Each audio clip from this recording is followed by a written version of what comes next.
The Pittsburgh Pirates are one of my most requested teams to rebuild, and honestly for a really good reason. They have not made the playoffs since 2015 and haven't won a World Series since 1979. Maybe above everything else though, they have one of the league's best young superstars in Paul Skenes. At just 23 years old, he's already made 2 All-Star games, won Rookie of the Year, and just won his first Cy Young. He is the player to build this team around, but in this video, I'm wondering what would happen if he was the Pirates' only player. We have gutted this team down to an expansion level roster, trapping Paul on one of the worst teams in MLB history. He is standing alone at the top at 93 overall, while the rest of the players on the team are D potential scrubs. In this video, I'm going to be rebuilding Paul Skenes and the Pirates from an expansion level roster into a playoff contender, and then eventually into a World Series champion. Paul is going to stay on the team the entire time, and the goal is to play through his entire career, seeing if we can turn the Pirates into a dynasty. To make things even tougher though, I've scattered several Pirates around our division, like Jared Jones on the Cardinals, along with Mitch Keller and Joey Bart, while the Chicago Cubs are getting O'Neal Cruz, just for a couple examples. Additionally, I do need to point out that I'm recording this video in early December, so Kyle Tucker has still not signed with a new team. He is still with Chicago, and we're gonna find out if he signs with this team long term. Unfortunately, whether he likes it or not, Paul Skenes is stuck with the Pirates for his entire career, and after taking literally 5 minutes to increase his salary, we're offering him a 12-year deal worth $387.5 million. That has to be a record. Now, if you're new to the channel, I like to keep my rebuilds extremely structured, in-depth, and realistic, which means that rather than making unrealistic trades, we're going to be mainly rebuilding through the draft. I like to go for pitchers by region to start out, starting with positional scouting and discovery. Then with our third scout, I'm looking at position guys who are around our selection at number 6 overall. There's a few good options here, but if we could start out with a solid backstop like Emilio Ruiz, I think that would be an excellent addition. He may be 22 years old, but he's a switch hitter and has a really high ceiling. After a week of scouting though, his draft rating goes down to number 15, and while that's not bad for a 22-year-old, I'm gonna look at some other options. Since we're going for Skenes' entire career, this rebuild could take anywhere from 15 to 20 years, so reaching for a 22-year-old might not be the move, although I think I just found a generational player. He's got a max potential of 99 and a max overall of 79, and looking at the high end of his present stats, nothing looks too unrealistic. Those are green flags for a generational player, so we're gonna simulate 2 weeks, and I'd be willing to bet that he's exactly the type of player we're looking for. Nearing the end of April, the Pirates are in dead last place, just as everyone expected, so we need some good news, and there it is. Burt Mathis is the #1 player in the class, and just believe me when I say that this guy's gonna be generational. While there's no guarantee he falls to number 6, getting a generational player in year 1 would be insane, especially because the rest of the draft is not looking too great. There might be a couple late round gems though, like third baseman Joseph Solis, but after completing his profile, I'm shocked to see him go down to a max of 89 potential. He could still be a good option late in the draft, but we're looking for 90 plus. Fortunately though, while this class of position players isn't looking good, the pitcher class looks unbelievable, and I gotta take Wilson Block. 21 years old, a max potential of 99, and his draft rank goes up to 12. He is almost guaranteed to have a potential around 97 to 99. With a 15 or 20 year rebuild on the line, we gotta find some high potential gems, but I'm just not seeing very much. Maybe a couple of these players could turn that luck around, as we're 18 and 57, simming forward and opening up scouting, all of them are not very good. This is a rough start to a rebuild that needs a lot of high potential guys, and Adam Berg does look like a boomer bust player. Let's give him a shot. This might be a really rough draft class to start out, but looking for not ranked gems, I think I might have found one. Now, if you didn't know, any player that's not ranked going into the draft will not show up on your board, so if you find someone you think could be a gem, you gotta scout them and see if they get a grade. We're gonna sim a couple couple weeks and just hope that he gets a draft rating, as sitting at the start of July, we are 21-69. That's a few more wins than I expected, and Bruno Sanchez does get a draft grade, while Adam Berg's ranked 41st. That is finally some good news, even though, oh, hold on. Burt Mathis, the generational player, is injured. That is putting a huge wrench in my plans, as if that affects his overall, I feel like everything that could go wrong in this draft has gone wrong, and looking at the top of the board, more than likely we're gonna be forced to pivot to a starting pitcher. Another good option is Luis Iglesias, and while his ceiling is not sky high, I really like the combination of contact and plate skills. Yeah, I'm not feeling good about this draft, to be honest. Let's just get it over with and take the best player available. If someone like Chris Webber could fall, I would be very intrigued with taking a flyer on him, but above all else, if Burt Mathis is available, man, I just feel like I can't pass up on him. If I have a chance to draft him and he ends up being generational, I don't think I'll be able to forgive myself, and I just don't feel like the upside with someone like Luis Iglesias, for instance, is worth missing out on something special. Above everything else, though, I think I'm most interested in the pitching situation, as there's Charles Imasa and Wilson Block. Now, the reason I'm most excited about them is in MLB The Show, older players tend to have worse draft rankings, so the fact that they're still top 15 players despite being 21 is a huge green flag. I kinda hope that Burt Mathis does go right away, just so I don't have to make a tough decision, but sitting at number 6 overall, projected as the 10th best player in the draft, there's a really good chance that he's still available. Starting out, Johnny Towers, one of my targets, goes to the Nationals, and at number 2, there goes Chris Webber. My first round board is already emptying out, and simming 2 more selections, they're gonna make this a tough decision. This comes down to either Burt Mathis or Luis Iglesias, and while Iglesias is the safe selection, man, I just can't turn down even a chance to get a generational player at number 6. I'm pulling the trigger and crossing my fingers. Burt Mathis is the Pirates' new addition, and we're gonna find out if it's even worth it, as simming forward, it looks like the board is mostly still intact. There's a couple discovery pitchers still at the top, but I like to save these guys for later, as they do tend to fall, and that would put Adam Berg as the next best player available. Unfortunately, though, the 2 pitchers that I really wanted both went right in front of us, but considering just how weak this position player class is, I don't want to risk Adam Berg falling any further. We're taking a swing at number 46, and with 5 discovery pitchers still sitting at the top, we're just gonna take the best player available in this closer, Bobby Priest. Closers are a pretty good bet to be good in MLB The Show, especially when they have a low of 0 in their stamina, and I'm also seeing a low of 0 in some other stats. If you want to know why I look for lows of 0, watch my scouting guide after this, but the gist of it is that the game's very unlikely to generate zeros in any of the stats. Now in round number 3, though, I'm not a huge fan of Jacob Solis, but it looks like he's the best player on the board, aside from Bruno Sanchez, who I want to take later. Because he's a not ranked player, he's likely to fall a little further in the draft, but in round number 4, I don't want to wait any longer for a high ceiling outfielder. Then to close it out, we took 2 starting pitchers, and we're gonna find out if this draft class was as big of a wash as I'm thinking it was. At the All-Star break, though, we're 26-71, which honestly is not that bad. With a bunch of 60 overalls, there's no way that the offense is any good, as our top OPS is 858. Definitely not a good offense, but checking out the rotation, Skenes is having a worse year than I expected. He's sitting with a 4.64 ERA and 5 wins, which is not even the most on the team.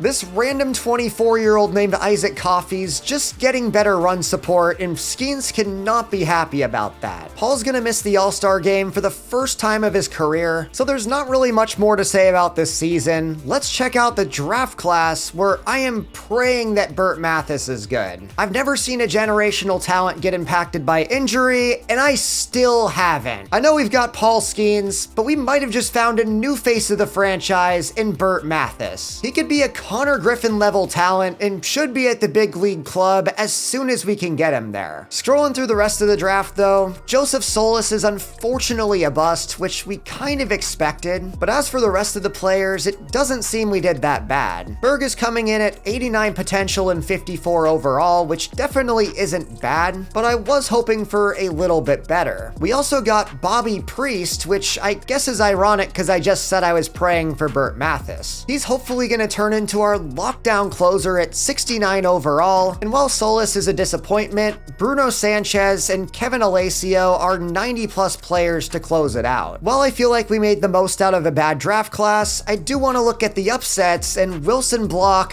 that one really hurts. He's got 97 potential and 65 overall out the gate, entering the Brewers pitching lab. Then there's the other guy, Charles Amasa, who is 95 potential and 61 overall. Overall, with Burt Mathis at the top, we had a pretty good draft. We're gonna sim the rest of the season and just move on to the offseason. We would finish 40 and 122, which is not good at all. Paul Skenes now has more in common with Emmanuel Clase than just his electric arm, as he is being imprisoned by this organization. With a 4.6 ERA, it feels like he wasn't even trying, and honestly, I can't blame him. Considering that none of these players even have a shot at developing, it doesn't make sense to look at the stats, so we're just gonna move on to free agency. The Baltimore Orioles made the World Series, only to fall to the Phillies, who finally figured it out in the playoffs. Starting out the offseason, I found a pretty solid undrafted player in Kevin Ziegler, so we're gonna go ahead and take him. And just a note for free agency, I don't quite know why Vlad Jr.'s contract isn't upgraded, but apparently the roster that I'm using didn't change that, and even though there's some really good players at the top, we're not competitive enough to convince any of them to come here. Given the state of our team, we're only targeting washed veterans, and Dominic Smith is a great example. He is 67 overall, with the potential to improve more. Another player I'm very intrigued by, though, is Eloy Jimenez, who has really good hitting stats. At 65 overall, he might be one of the best hitters on the roster now, as we're gonna give him a 2-year deal. We're targeting some cheap veterans, with some of the best additions being guys like Jose Caballero and Zach Jackson. Definitely not a good free agent class, but after losing over 120 games, I think beggars can't be choosers. That being said, it's time for the draft lottery, where we have a 16.5% chance to get the #1 pick. If we want to be successful in the next draft, this could not do us dirty, as the White Sox jump us, but that's not all that bad. We're going to be picking 2nd overall next year, and now it's time for the Rule 5 draft, which is a great chance to add some solid potential players to this team. I'm seeing a lot of B potential guys like Gavin Cross and Alex Freeland, but I'm starting to think that I selected the wrong roster, because what on earth is Cade Horton doing here? For some reason, the defending National League Rookie of the Year is a reliever at 61 overall. We might have to come back and get him, but I do need some more starting pitchers, as we start out with 2 pitchers before taking Abe Toro. Now in round 4, it might be time to address the bullpen, as we're taking TJ Antone, and with plenty of space on the 40-man roster, I think I'm just gonna start taking flyers on these B potential players. I am completely milking the Rule 5 draft, as I've taken 11 players so far and don't plan on stopping anytime soon. I gotta go get Portland Pickles legend Gavin Sheets, and after swinging on 18 different players, we're gonna call the Rule 5 a success. All that's left to do in the offseason is finish signing our players, as I'm making offers to all 3 of the players currently on my board. Jonah Bride is also here, but he's got some interest from the Yankees, so who knows. Starting out, we do secure Jackson, and now Bride is signing with the Reds. He goes to our rival, but I don't really care as long as we get Caballero, which we do. That will send us into season 2 with a pretty improved roster, all things considered, and I know what you might be thinking. Where's the generational player? Now, considering that we're in this for the long haul, I'm gonna be a little bit of a scum and manipulate his service time, waiting for a couple months before bringing him up. While we've improved a lot, we're not gonna be good again this year, so it doesn't make sense to waste a year of Burt Mathis on this type of season. We've got a bunch of B potential guys from the Rule 5 that could all develop into something, and in the rotation, it's Paul Skenes along with a whole bunch of Rule 5 draft pickups. We're gonna find out if Cade Horton can repeat history in real life, becoming the Rookie of the Year. But yeah, I guess when in doubt, just go to the Rule 5 draft and see how many pitchers you can get your hands on. At least in theory, some of them have to develop. Can we win on opening day? Probably not, but with Skenes on the mound, we've got a chance. Now, I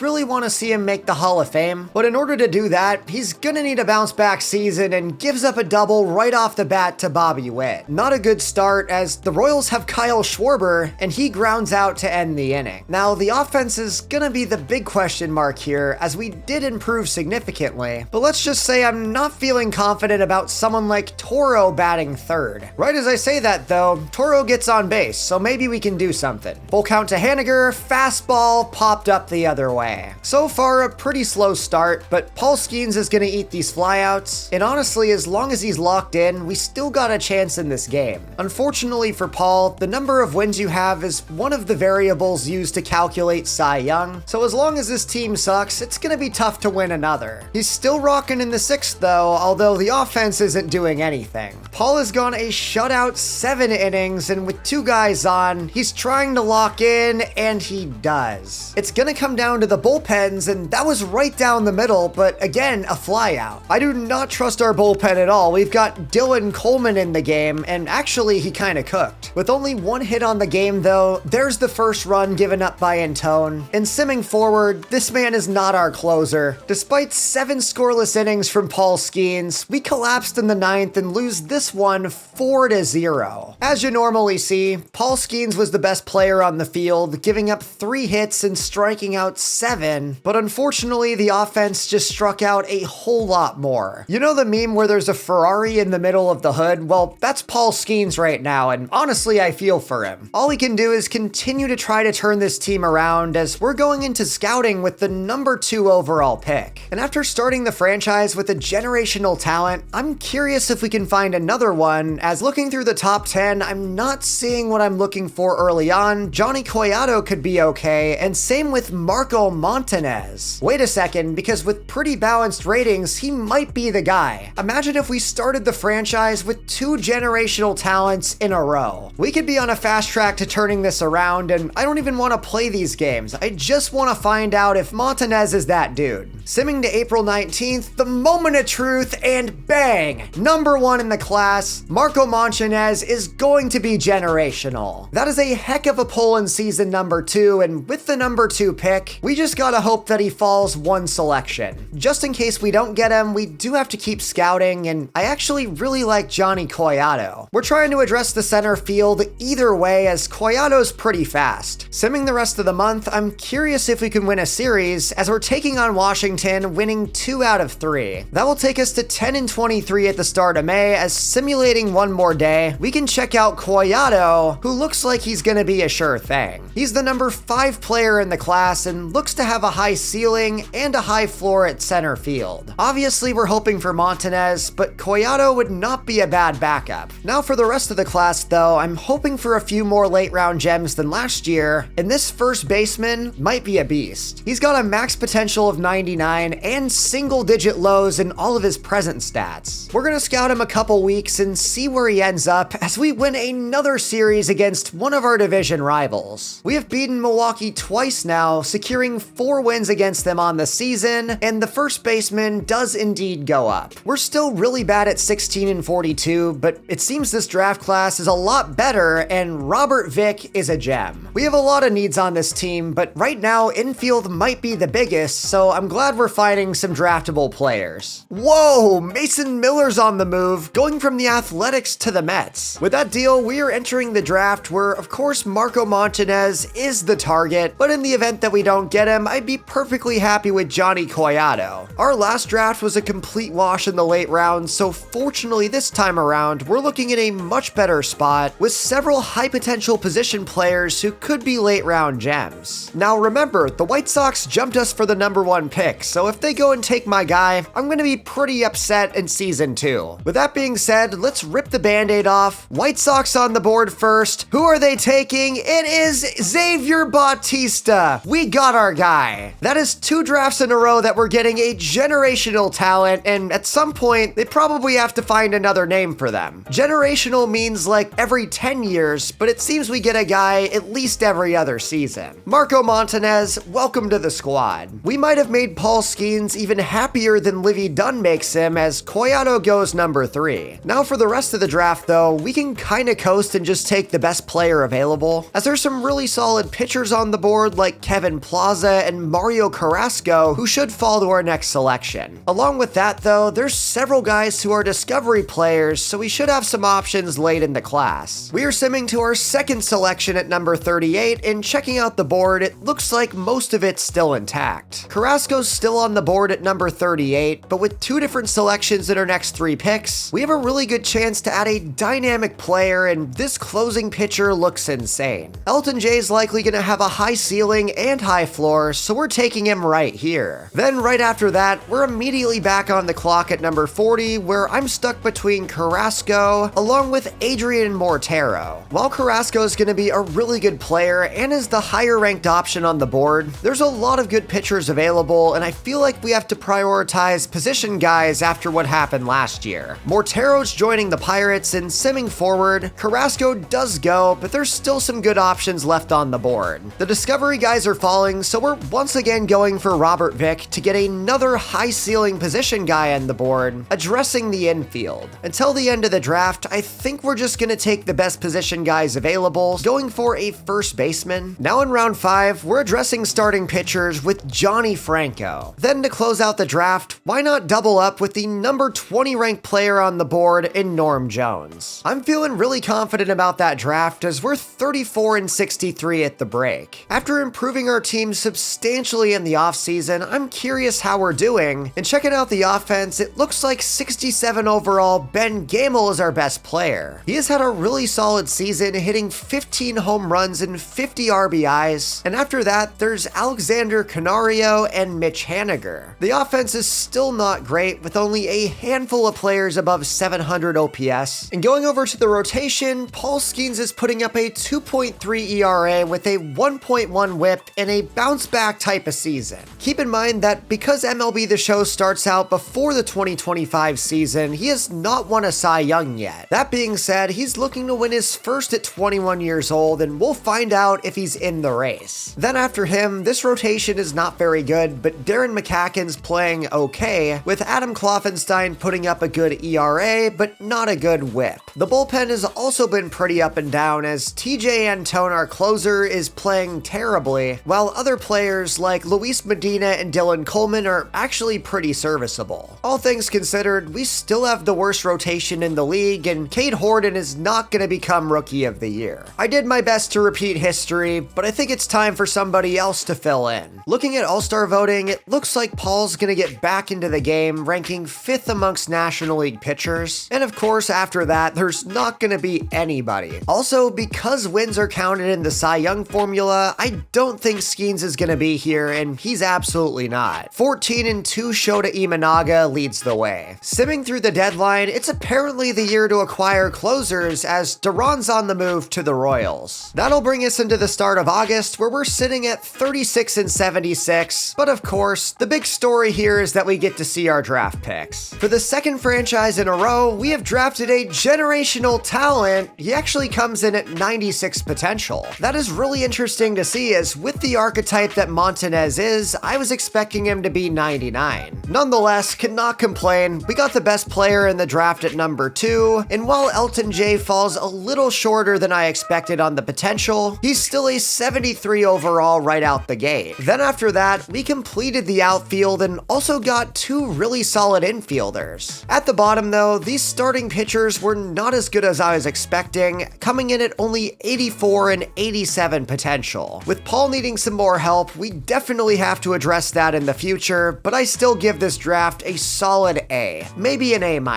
We have built an outfield full of superstars, as Montanez is coming in with an extremely well-balanced skill set, along with really good athleticism in center field. However, don't sleep on Adrian Montero in the second round, as he's 93 potential and has a really rare blend of power and speed. With Burt Mathis already raking at AA, the future of this team is looking brighter than I could have possibly imagined. Another offseason could do wonders for this team, as the Pirates finish 49 and 113. That was almost as bad as last year, but we do improve by a couple games, still finishing with the worst record in the league though, which should set us up for another high pick. Ohtani wins his 4th MVP in a row, with Bryce Harper and Vlad Jr. right behind him, while Gunnar Henderson wins his first in the American League. Then for the Cy Young, Tarek Skubal's the winner, while Yamamoto wins the Cy Young, with Ohtani ranking 3rd. The Red Sox win the World Series, defeating the Diamondbacks. We've got a lot of high potential players going into year 2, as Montanez is officially on the roster, along with the rest of our second draft. We also get some more good news though, as our second second round pick last year, Adam Berg is up to A potential. I was a little disappointed that he came in at 89, but it seems he's on a fast track to AAA. The big story for the Pirates, though, is after sitting all of last year, we're bringing Burt Mathis up to the show before the start of the season. By doing this, we will net an extra draft pick if he wins Rookie of the Year, which honestly, he has a great chance to. Now, there's one thing that I don't think many of you understand about these rebuilds. They take a long time to film. If one of these videos comes out to say 2 hours long, then that means that I spent 20 to 25 hours recording, editing, and uploading it. That being said, I often work very long hours to get these out and have turned myself into a bit of an insomniac. Not to mention, I also recently adopted a 5-month-old kitten named Nova who wants to go away now. She doesn't want to be in the video. But that being said, she gets the zoomies day and night. All this is to say, I struggle to sleep, and that's where today's sponsor, Manta Sleep, has really helped me out. They sent me the Manta Sleep white noise machine and the Manta Sleep sound mask to help me get better sleep at night and also take naps during the day. Here's the thing though, I've tried sleep masks before and I found that the quality usually isn't good and they're not optimized for side sleeping. It always feels like the fabric is constantly touching your eyeballs, but with this sleep mask, the C-shaped cup is great not only for preventing that, but also optimizes it for side sleepers like me. For a limited time, you can go to the link in my description and get 10% off on any Manta Sleep mask. Join me in the pro nap movement and go pick yourself up a mask today. You will not regret it. These things are awesome.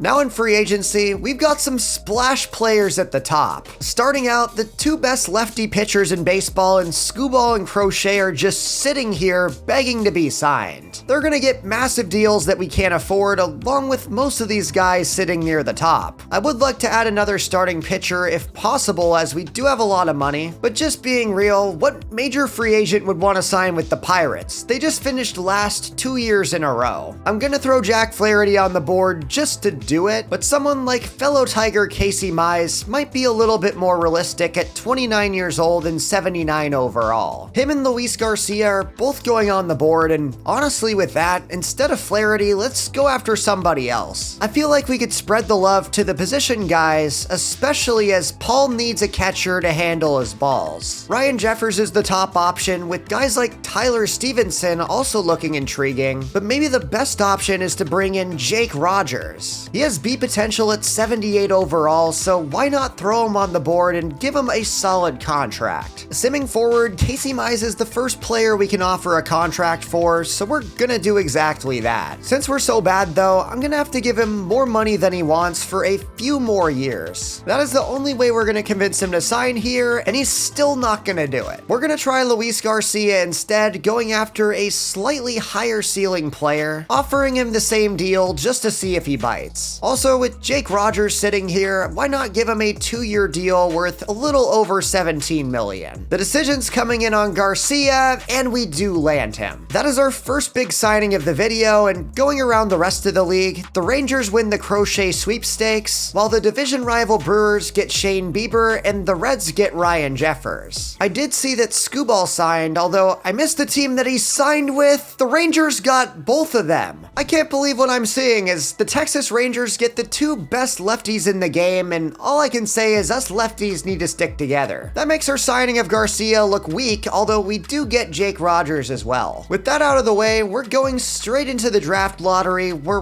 once again, it's us and the White Sox at the top. Last year they jumped us as we went down to number 2, but this year we go up to number 1, they fall down to number 4. That will wrap up a pretty successful offseason. Now I'm feeling pretty good about season 3 because our entire lineup is full of B potentials. Of course, we have veteran players like Jose Caballero who are returning, but also we signed Jake Bowers, Jose Miranda, and the big one, Jake Rogers in the offseason. The lineup still has some room to improve, but considering that we're waiting on our farm system to develop, all of these guys are kind of just filling spaces. Then on the bench, we've got Pablo Reyes and Gavin Sheets, along with Brandon Valenzuela. Now I'm also curious to see if Alex Freeland can develop, as he's one of the Dodgers' best prospects in real life. Then checking out the rotation, this might be the area we improve the most. While it's nothing like the Rangers who got Screwball and Crochet, we bring in Luis Garcia and also acquired Cal Quantrill later in the offseason. It's only going to cost us $6.2 million a year, and he should be an okay starter at the very least. Also, in this season, Alex gonna be hanging out in the background on the casting couch since she works from home today. Just further proof that gaming YouTubers marry up. You know, she actually does that quite a bit in these videos, and I don't think any of you have ever caught it before, so maybe now that you know, you'll keep an eye out for the future. Going to the farm system though, we are absolutely loaded with so many players in the top 20. That includes the top 2 prospects in baseball in Burt Mathis and Marco Montanez, who I still can't believe we got in back-to-back drafts. Out of all of our offseason additions, Burt was easily the biggest one, and I'm expecting a Rookie of the Year level season. He could be an all-star in the very first year, but just like we did with him last year, we're gonna wait a little bit longer on Marco, as I want to bring him up next year and hopefully win him Rookie of the Year as well. Those two are gonna make up a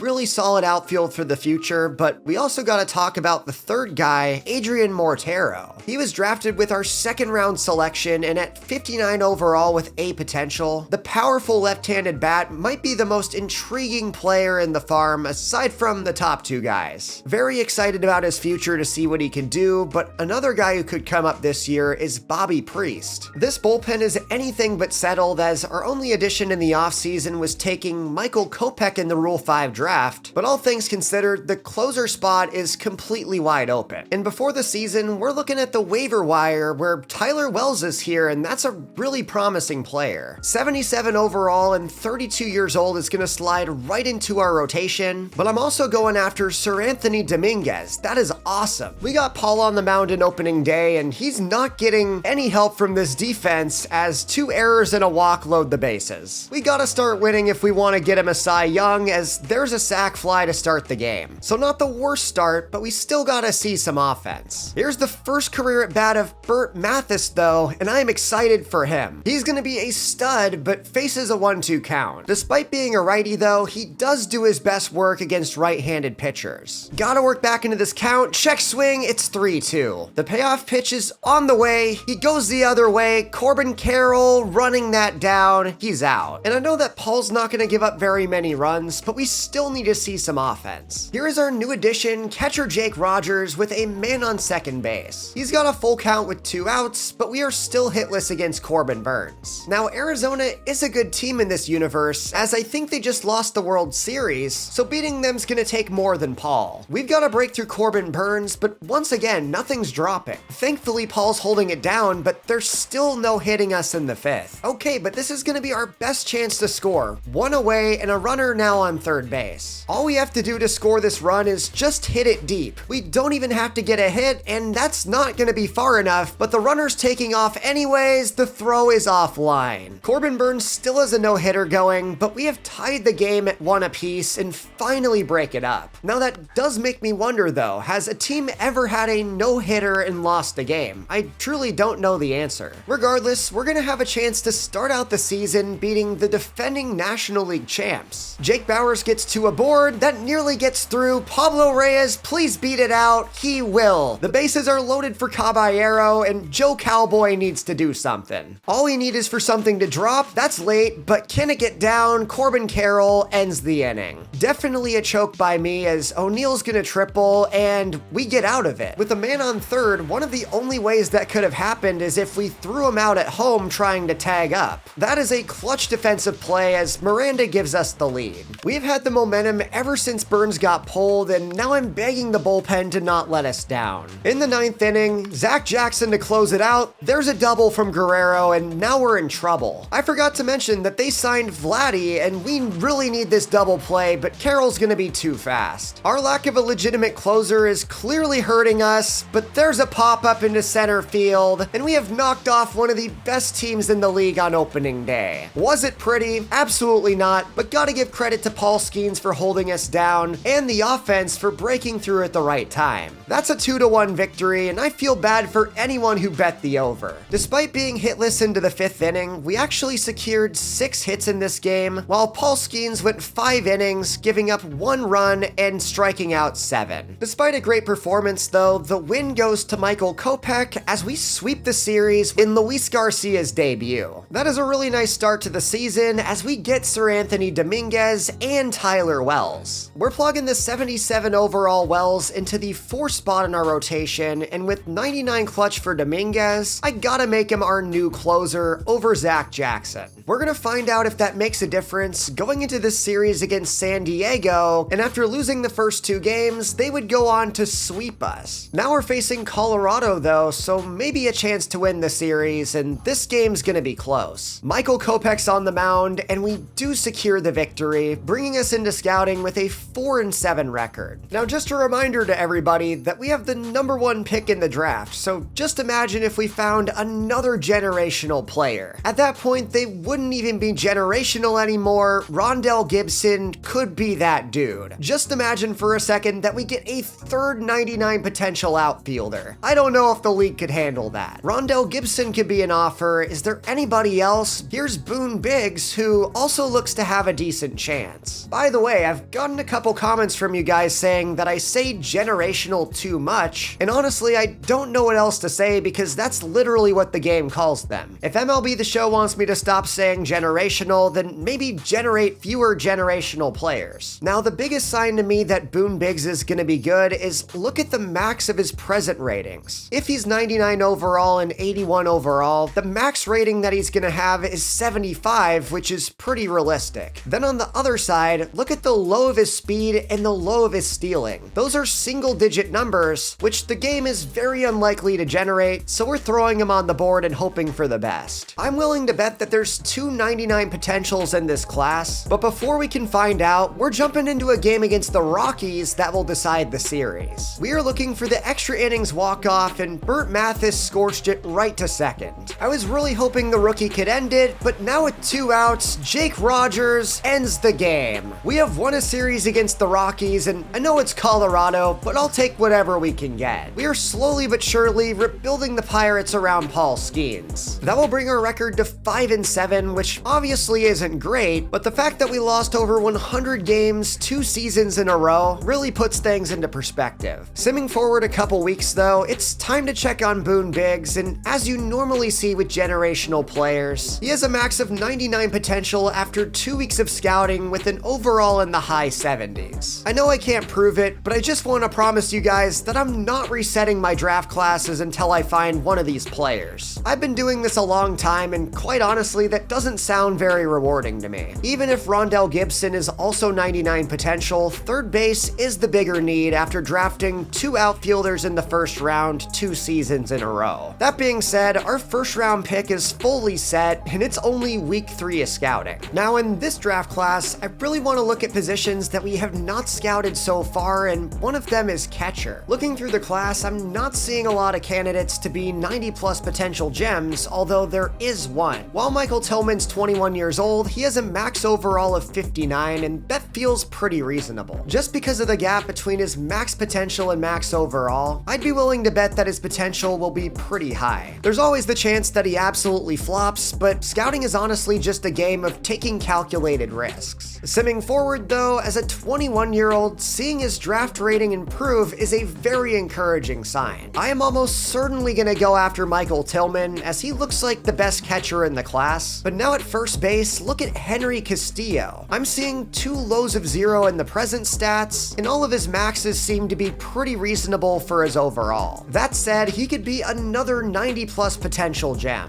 Now he did draft a first baseman last year, so it's not the biggest need, but in these classes, I kinda always go for the best player available. At the start of May, the Pirates are sitting in last place. They are 12-26, which I guess isn't a big surprise, but I was hoping for some slight improvement. On the bright side, Burt Mathis is starting to heat up, slowly finding his ground at the show, so we're gonna see what that leads to. It would be fantastic if he won the Rookie of the Year to net us an extra first round pick, because we certainly need it. The offense has been pretty underwhelming, and I gotta say that the rotation looks even worse. Paul Skenes is doing his thing, putting up pretty solid numbers, but after him, the new signings of Garcia and Quantrill are really struggling early on. Add in waiver wire pickup Tyler Wells, who's doing okay, but certainly nothing crazy, along with a bullpen that's posting some really ugly ERAs, and this season's not going as well as I hoped. We are running out of time to bounce back as we're playing a series against the Dodgers, losing as expected.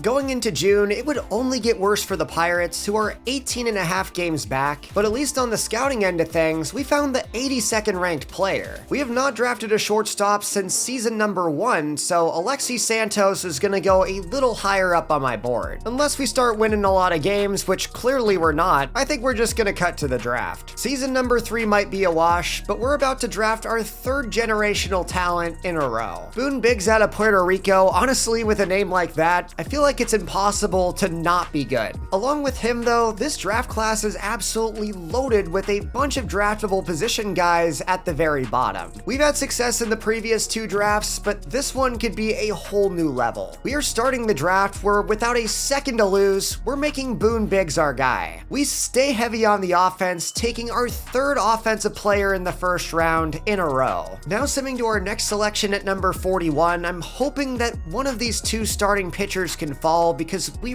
really need that. We're gonna pull the trigger, simming forward, and Elvis Sanchez is indeed still on the board. He is the number 6 ranked player in the class, and at number 41, I feel like we gotta pull the trigger. That is an elite pickup, and now in competitive round B, this is where we can explore a little bit. With all the pitchers on the board being not ranked, there's a really good chance that they fall till later in the draft, so I'm going position players all the way, starting with shortstop Alexi Santos, who's 20 years old and is guaranteed to have a good potential. Now up to this point in the rebuild, we have not taken a shortstop, so this is a very big selection. Now at number 79, we could take Henry Castillo, but I think we gotta go for the position of need in catcher Michael Tillman. This will be the first catcher we take as well, and simming to the 4th round, hopefully our first baseman's still there. He is. Henry Castillo becomes our selection as we take the number 92 player at number 109, and with 4 discovery pitchers left on the board, I know there's 2 left fielders, but we've gone so outfield heavy recently, and I want to make sure we get the guy that I want. I am going for the highest ceiling player available in Richard France. We just got Dick in the 5th round. Very fittingly, that sends us to 169, where Jay Hugh is still on the board, and as an 18-year-old left fielder with a guaranteed high ceiling, we're ending the draft on a very nice note. That could have very well been our best draft ever, and that's great news because checking out our record, we are horrible. Even after signing our biggest free agent class of the video, our win percentage has not gone up much at all. All of the additions in the first couple seasons was to just find some players who could establish as pieces for the future, but looking at these offensive stats, it looks like the only bright spot on offense is Jake Bauers. He is hitting .274 with 45 RBIs and has hands down been our best offensive player. Then there's Burt Mathis, who at 19 years old was supposed to be a lock to win Rookie of the Year, but looking at these stats, he's gonna need a big second half to turn things around. All I'm gonna say is that if we wasted a full year of Mathis's service time just for him to lose Rookie of the Year to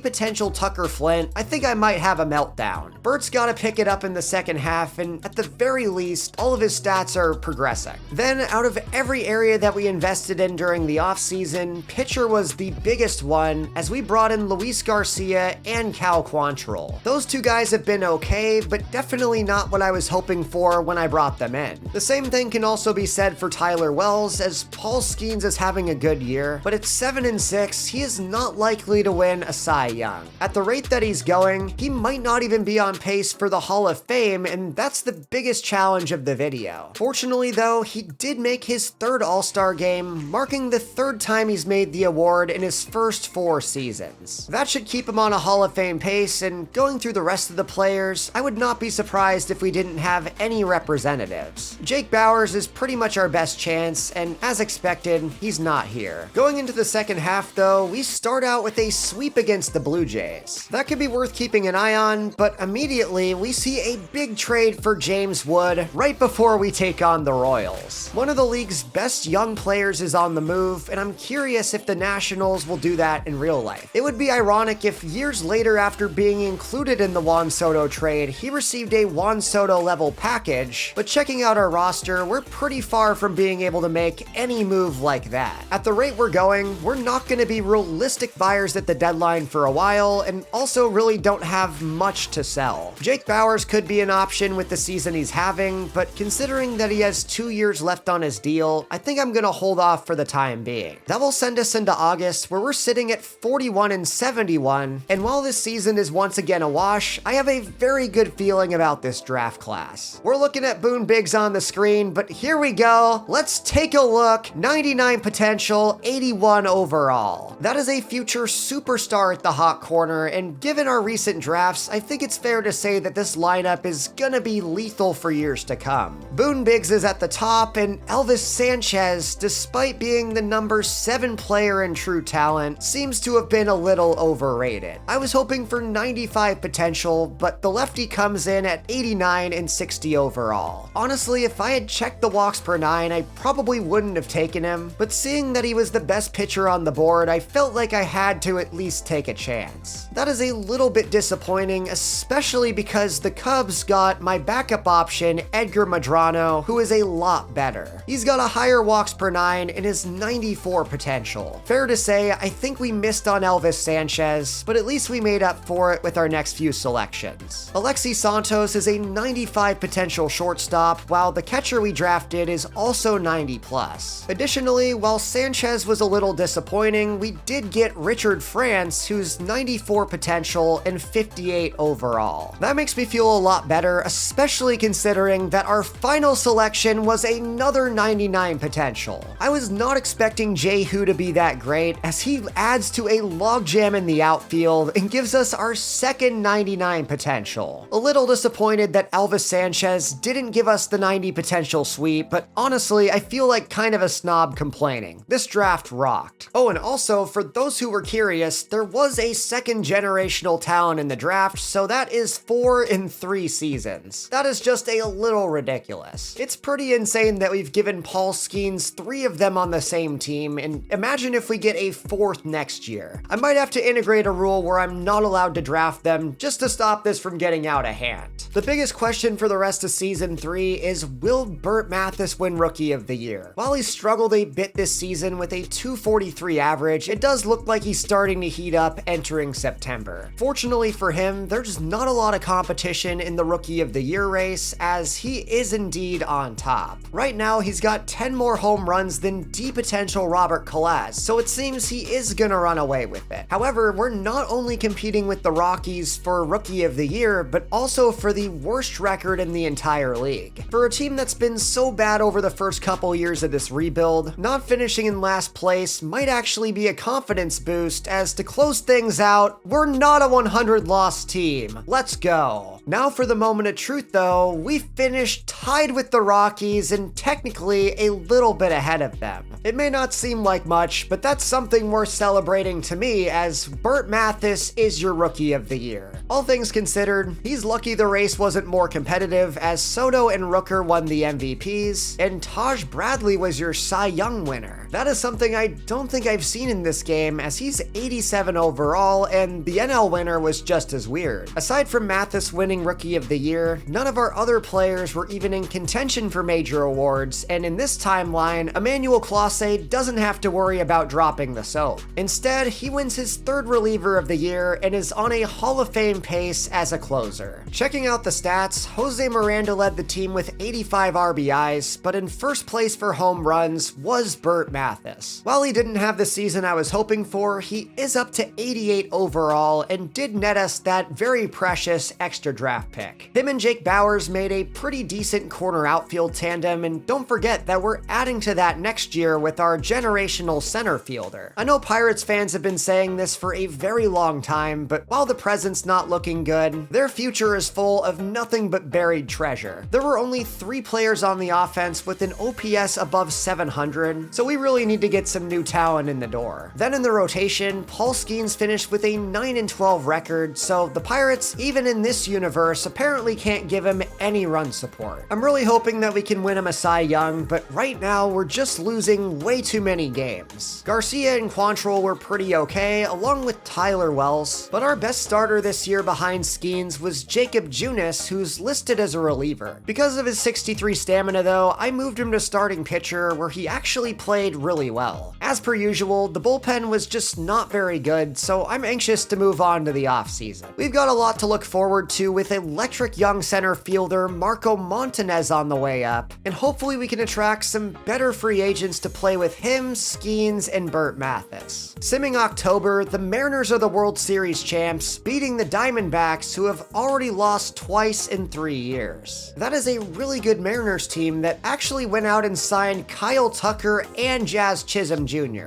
As a Seattle fan myself, this is an absolute absolute fantasy. It hasn't happened yet, but we all know that Kyle Tucker's gonna go to the Dodgers, right? I'm sure this video comes out after he signs, so I'm just hoping that's not the case. We've got a couple free agents entering the offseason, and I am interested in bringing back 35-year-old Ben Gamel. It's only a one-year deal worth $5.1 million for a player who had a really nice season 2 years ago, and at the very least, he's gonna be decent depth. Then I know Sir Anthony Dominguez had a rough year after being brought off waivers, but for $2.3 million a year, I'm also gonna go ahead and make him an offer worth a little bit more than that. Jacob Junis wants a similar number, and at 35 years old, we're gonna extend him another year. Aside from those three guys though, I think everybody else can go. Going into free agency, right field, center field, and left field are all pretty covered, but the infield is a completely different story. I think every single one of these spots could use an upgrade. I do like Jose Miranda at first base, and after the season he had, he might be a lock for a starting role at either first base or DH. I will note though that I do like Jose Miranda, but at first base, I consider him to be much more of a DH than anything else. Additionally, while I do want Boone Biggs to win Rookie of the Year next year, if we start winning a lot of games and show any sign of making the playoffs, I'm gonna bring him up to the team as soon as possible. If we're gonna start competing in season 4, this guy has to be on the roster. Starting out free agency though, before we even get to the major league players, there's a couple really solid undrafted guys that I'm really interested in. Emil Herrera and Justin Gill both did not sign with their teams, and if you remember, Gill specifically was on my board in round 6. We just got a really good value in free agency, and for a 23-year-old B potential prospect, Herrera is not bad either. Just like in previous years, we got a really deep starting pitcher class, as scrolling down, there's about 15 players in the top 20. That could put us in a really good position to get someone like Tanner Houck, who may be the number 27 ranked player in the class, but he's only asking for $20 million a year. He is my number 1 target in this year's class. Then after that, we could also use a left-handed bat, and Brendan Donovan seems to be my favorite option. Simming forward though, the rich get richer as Bryce Terang is on the move, getting dealt to the Dodgers. They also just signed Edwin Diaz, who very fittingly just signed with the team in real life. Fortunately, after a couple weeks, there's interest for both Houck and Donovan. The cool thing about Brendan though is while on this roster he's listed at left field, he can play just about everywhere and has pretty good defense to do it. He is my number 1 priority, but once again, because we suck, we're gonna have to offer him 4 years and also give him more money per year than he's asking for. That usually seems to be how bad teams get good players, and with Tanner Houck, we're gonna stay at 4 years and go up to $21 million. He will make his decision first and signs with Pittsburgh. That is a really good start to the offense, as Donovan's coming in on the same day and isn't quite there. I also found a catcher in free agency, and at 23 years old, Jason Amasa is very intriguing. He may only be C potential, but with good contact and plate skills, I feel like he has a chance to make the roster. We're signing him to a $70K contract. That's highway robbery. Now we're going into the draft lottery though, where once again, we have a 16.5% chance for number 1. We've gotten lucky the last couple years, so it feels like our luck is bound to go a different direction, as simming forward, we go up to number 1 again. Let's go. If there's a 4th generational player, I don't know what to say. Now in mid-December, we gotta sign Brendan Donovan, cause I'm worried that we're running out of time. So far, no one's been interested in him, but that could be bound to change. We do sign Gabriel Arias though, which is good news, and we're gonna get the decision on Donovan, but before we do, we're in the Rule 5 draft where I'm just gonna take one player in Roansy Contreras. He's going back to Pittsburgh, as Brendan Donovan is still not ready to sign. That is 3 weeks in a row. We're getting Dominic Canzone before we even get Donovan. Now the Athletics are interested though, so we could be running out of time, and the pressure is really on. Here we go, 77% interest, and bro, I don't know what more you want. Our next offer is gonna get his interest to 90%, so if he doesn't sign here, clearly there's a deeper issue. Give us Brendan Donovan. The decision's coming in, and finally, avast ya matey, I'm on the Pittsburgh Pirates now, yar! That could be our final edition, but we're getting a call about Hunter Harvey. With an 83% interest, I feel like I gotta offer him a contract right away. We're gonna lowball him and see what happens. This would be wrapping up free agency with a bow, as he does sign with Pittsburgh for less money than he wanted. This has been our best free agent period yet, and I see that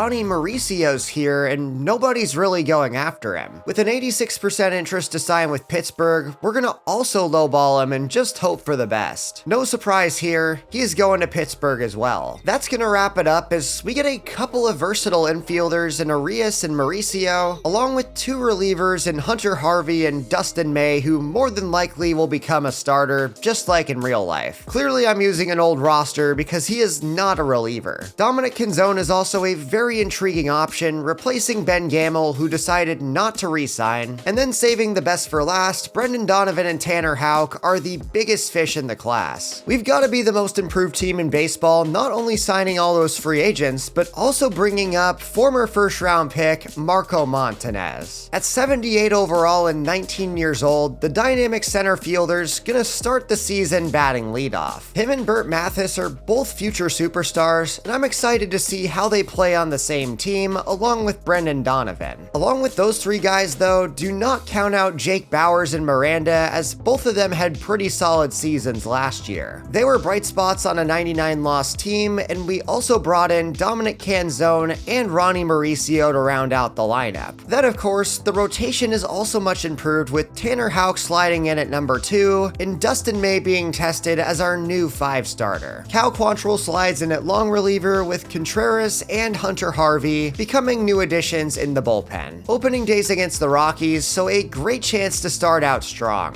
Could this finally be the year that Paul Skenes makes the playoffs? We've been waiting for a while, but things are coming to fruition. The offense does go 1-2-3 to start the day, but Skenes is gonna do the same thing. We've got a pitcher's duel in the bottom of the second, but Jake Rogers floats this into left field, keeping it fair for a double that goes into the corner and will score Dom Canzone. The Pirates strike first on opening day as Mauricio scorches this one, but it's gonna be run down. A 1-run lead with Skenes on the mound feels like a lot more than that, but with just how much the offense has improved this year, I'm curious if we can score more than just 1 run. We are hoping for an offensive explosion, but so far we only have 1 hit. All things considered, we do have a couple runs, but now an error's gonna get 2 guys on, and Skenes, as usual, gets out of it. In the top of the 6th though, he's starting to slip as that one gets by Brendan Donovan to score a run and tie the game. They sent a sinker the other way, and now Tolia drives this one deep for a sac fly. Despite improving significantly this offseason, we're losing to the Rockies on opening day, and the rookie Montanez flies out deep. We still only have 1 hit on the day, but Brendan Donovan, our biggest signing of the offseason, changes that. We need to get some momentum, and there's a walk.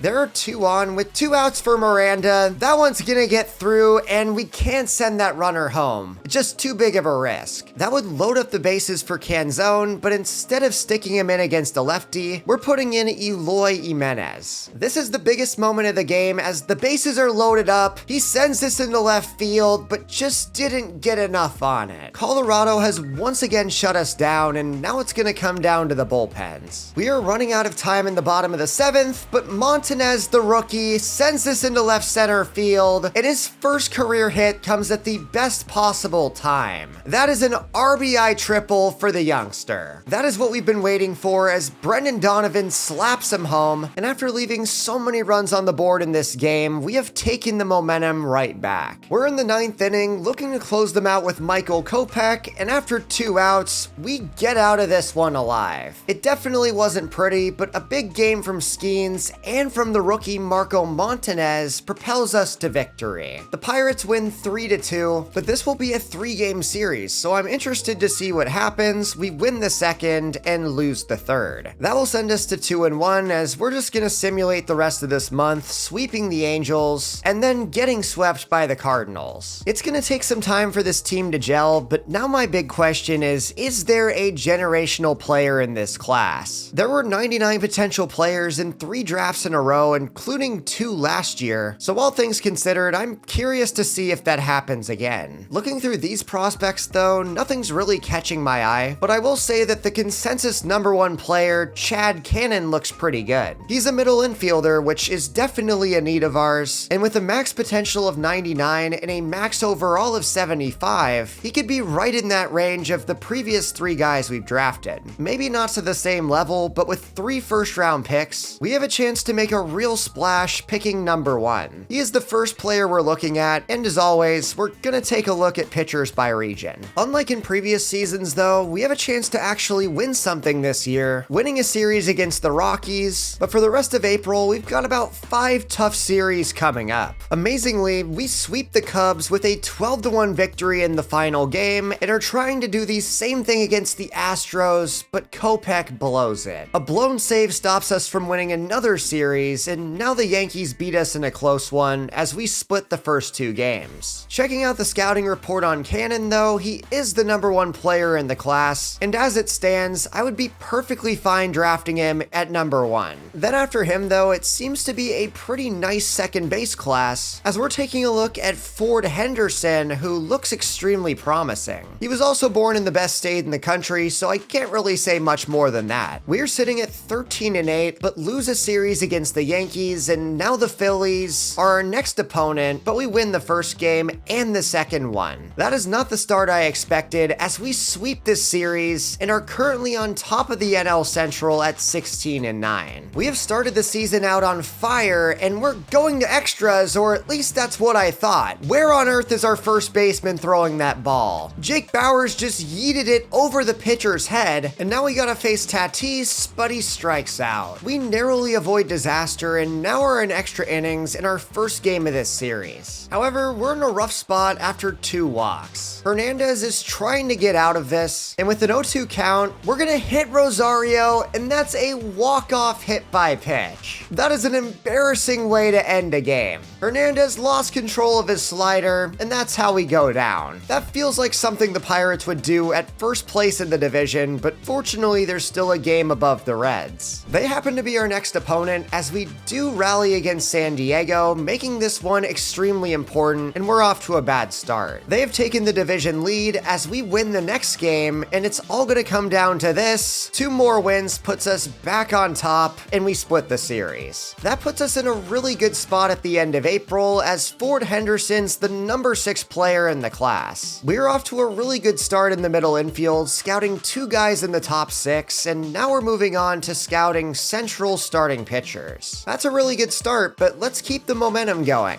How about Forest Flowers? That name's got some serious aura, and just checking out the stats, I see another potential gem with a lot of speed. With a close division race, every win is gonna matter, as we're going into New York and are able to win the first 2 games before winning the series. Right after a promising win though, we get beat in a series by the Athletics. This team feels so close to turning the corner, but it just hasn't happened yet, and there are several reasons for that. First and foremost, the offense has not been fantastic, as guys like Brendan Donovan and Jose Caballero are playing well, but scrolling down to where it really matters, Marco Montanez is off to a slow start, and Burt Mathis, I have no idea what's going on. This guy is 89 overall, but right now he's playing like he's 69. No diddy. More than likely, the young talent's just gonna take some more time to marinate, as Paul Skenes is having another great year, and at the very least, the pitchers aside from Luis Garcia have been fantastic. Tanner Houck has been the best player on this staff so far, even including Skenes. Finally, the front runner for the Cy Young, and we've been waiting on that for a while. It seems the 5-1 record is really helping, and then checking out Rookie of the Year, it's actually Jason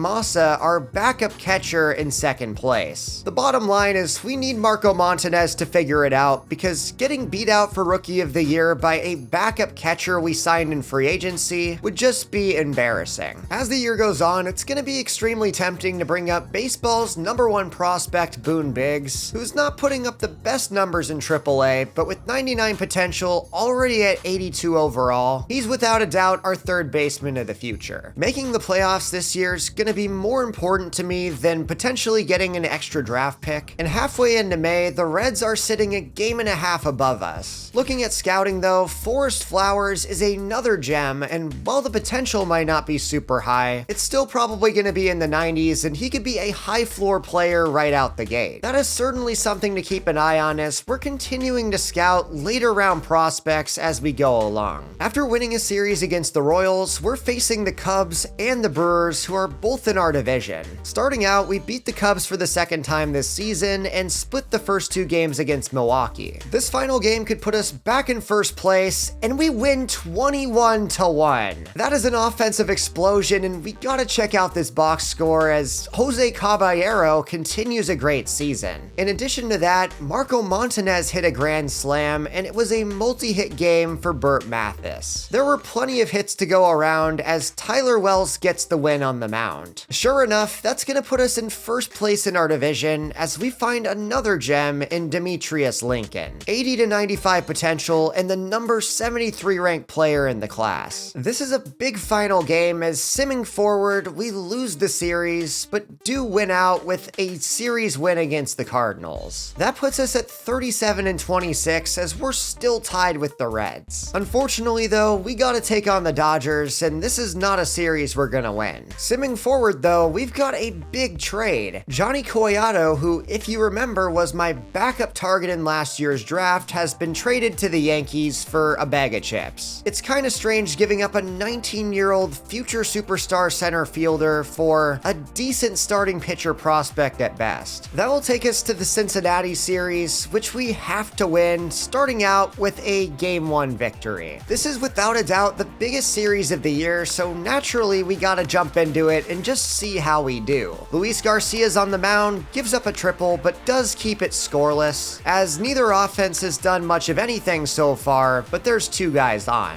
After a double play though, we're jumping in, trying to score a run, and it's just not gonna happen. Both teams have had guys on third base, but neither have been able to score them as Jake Rogers doubles, but the runner's thrown out, and now the Reds strike first. Not a good start, but there's a Montanez double to get us back in it. Ever since that grand slam, the rookie has been starting to find himself, and in the top of the 7th inning, he's trying to drive in a run, but for some reason, the runner at third base decides to head home. Auto base running screws us over once again as that was an amazing throw, and this game's tied up in the 8th. However, with runners at the corners and nobody out, a sacrifice fly will give us the lead. After a low-scoring game, we have pulled ahead in the 8th inning, and Hunter Harvey's gonna go 1-2-3. We can seal this with another run as there's two guys on. Can we score them? No. That will bring in Michael Kopech, who immediately gives up a solo home run, and the Reds walk it off. Kopech has not been a good closer this year, so I think it's time to reevaluate. After winning the series, we're still trailing by 3 games, so I want to make some roster changes, starting at the closer spot where Bobby Priest and Elton J are both ready. Between the 2025 and 2026 draft picks, I can't decide which one I want up more, so why not just bring both of them up at the same time? The bullpen could certainly use their help as Bobby Priest is going to become our closer with a 65 clutch and 8 potential. On the scouting end of things, we continue to uncover gems, with the latest being not ranked player Pablo Molina. Even after drafting a catcher last year, we could use a really high ceiling player in the organization, and Molina has a chance to be a really good long-term project. Out of everything that's happened in this video, I have to say that the play of Jose Miranda has been one of the biggest surprises. He was an extremely under-the-radar free agent signing a couple years ago, but this season he's leading us in home runs and RBIs. Checking out the awards, he's actually 3rd place for MVP, which honestly is crazy. Jose Miranda, of all players, is being named in the same category as Acuna and Ohtani. Then for the Cy Young, Paul Skenes is still number 1, and the Rookie of the Year frontrunner is now Marco Montanez. It feels like we're right back where we should be, and good grief, Texas, they have Crochet and Skubal, and they're both in the Cy Young race. As I was saying though, it feels like we're right where we need to be, as we're in a close series against the Rays and lose 2 series in a row. That's gonna send us into July with a 48-40 record, and it seems we still need to make some changes. We just can't quite get over the hump, and I don't want to do this, but if it comes down to making the playoffs or getting Boone Biggs an extra year of service, I'm gonna choose the playoffs every single time. We're calling him up. Just by his name alone, I can already tell that Boone Biggs got some serious aura, so we're throwing him straight into the lineup, and why not start him around 8 just to let him get his feet wet? That will give us Montanez, Mathis, and Biggs all at the show at the same time, along with the current MVP runner-up in Jose Miranda, who we're gonna move up to number 3. We're calling him up at the best possible time as we've got a big series against the Phillies as Byron Buxton becomes a Met, and we sweep Philadelphia for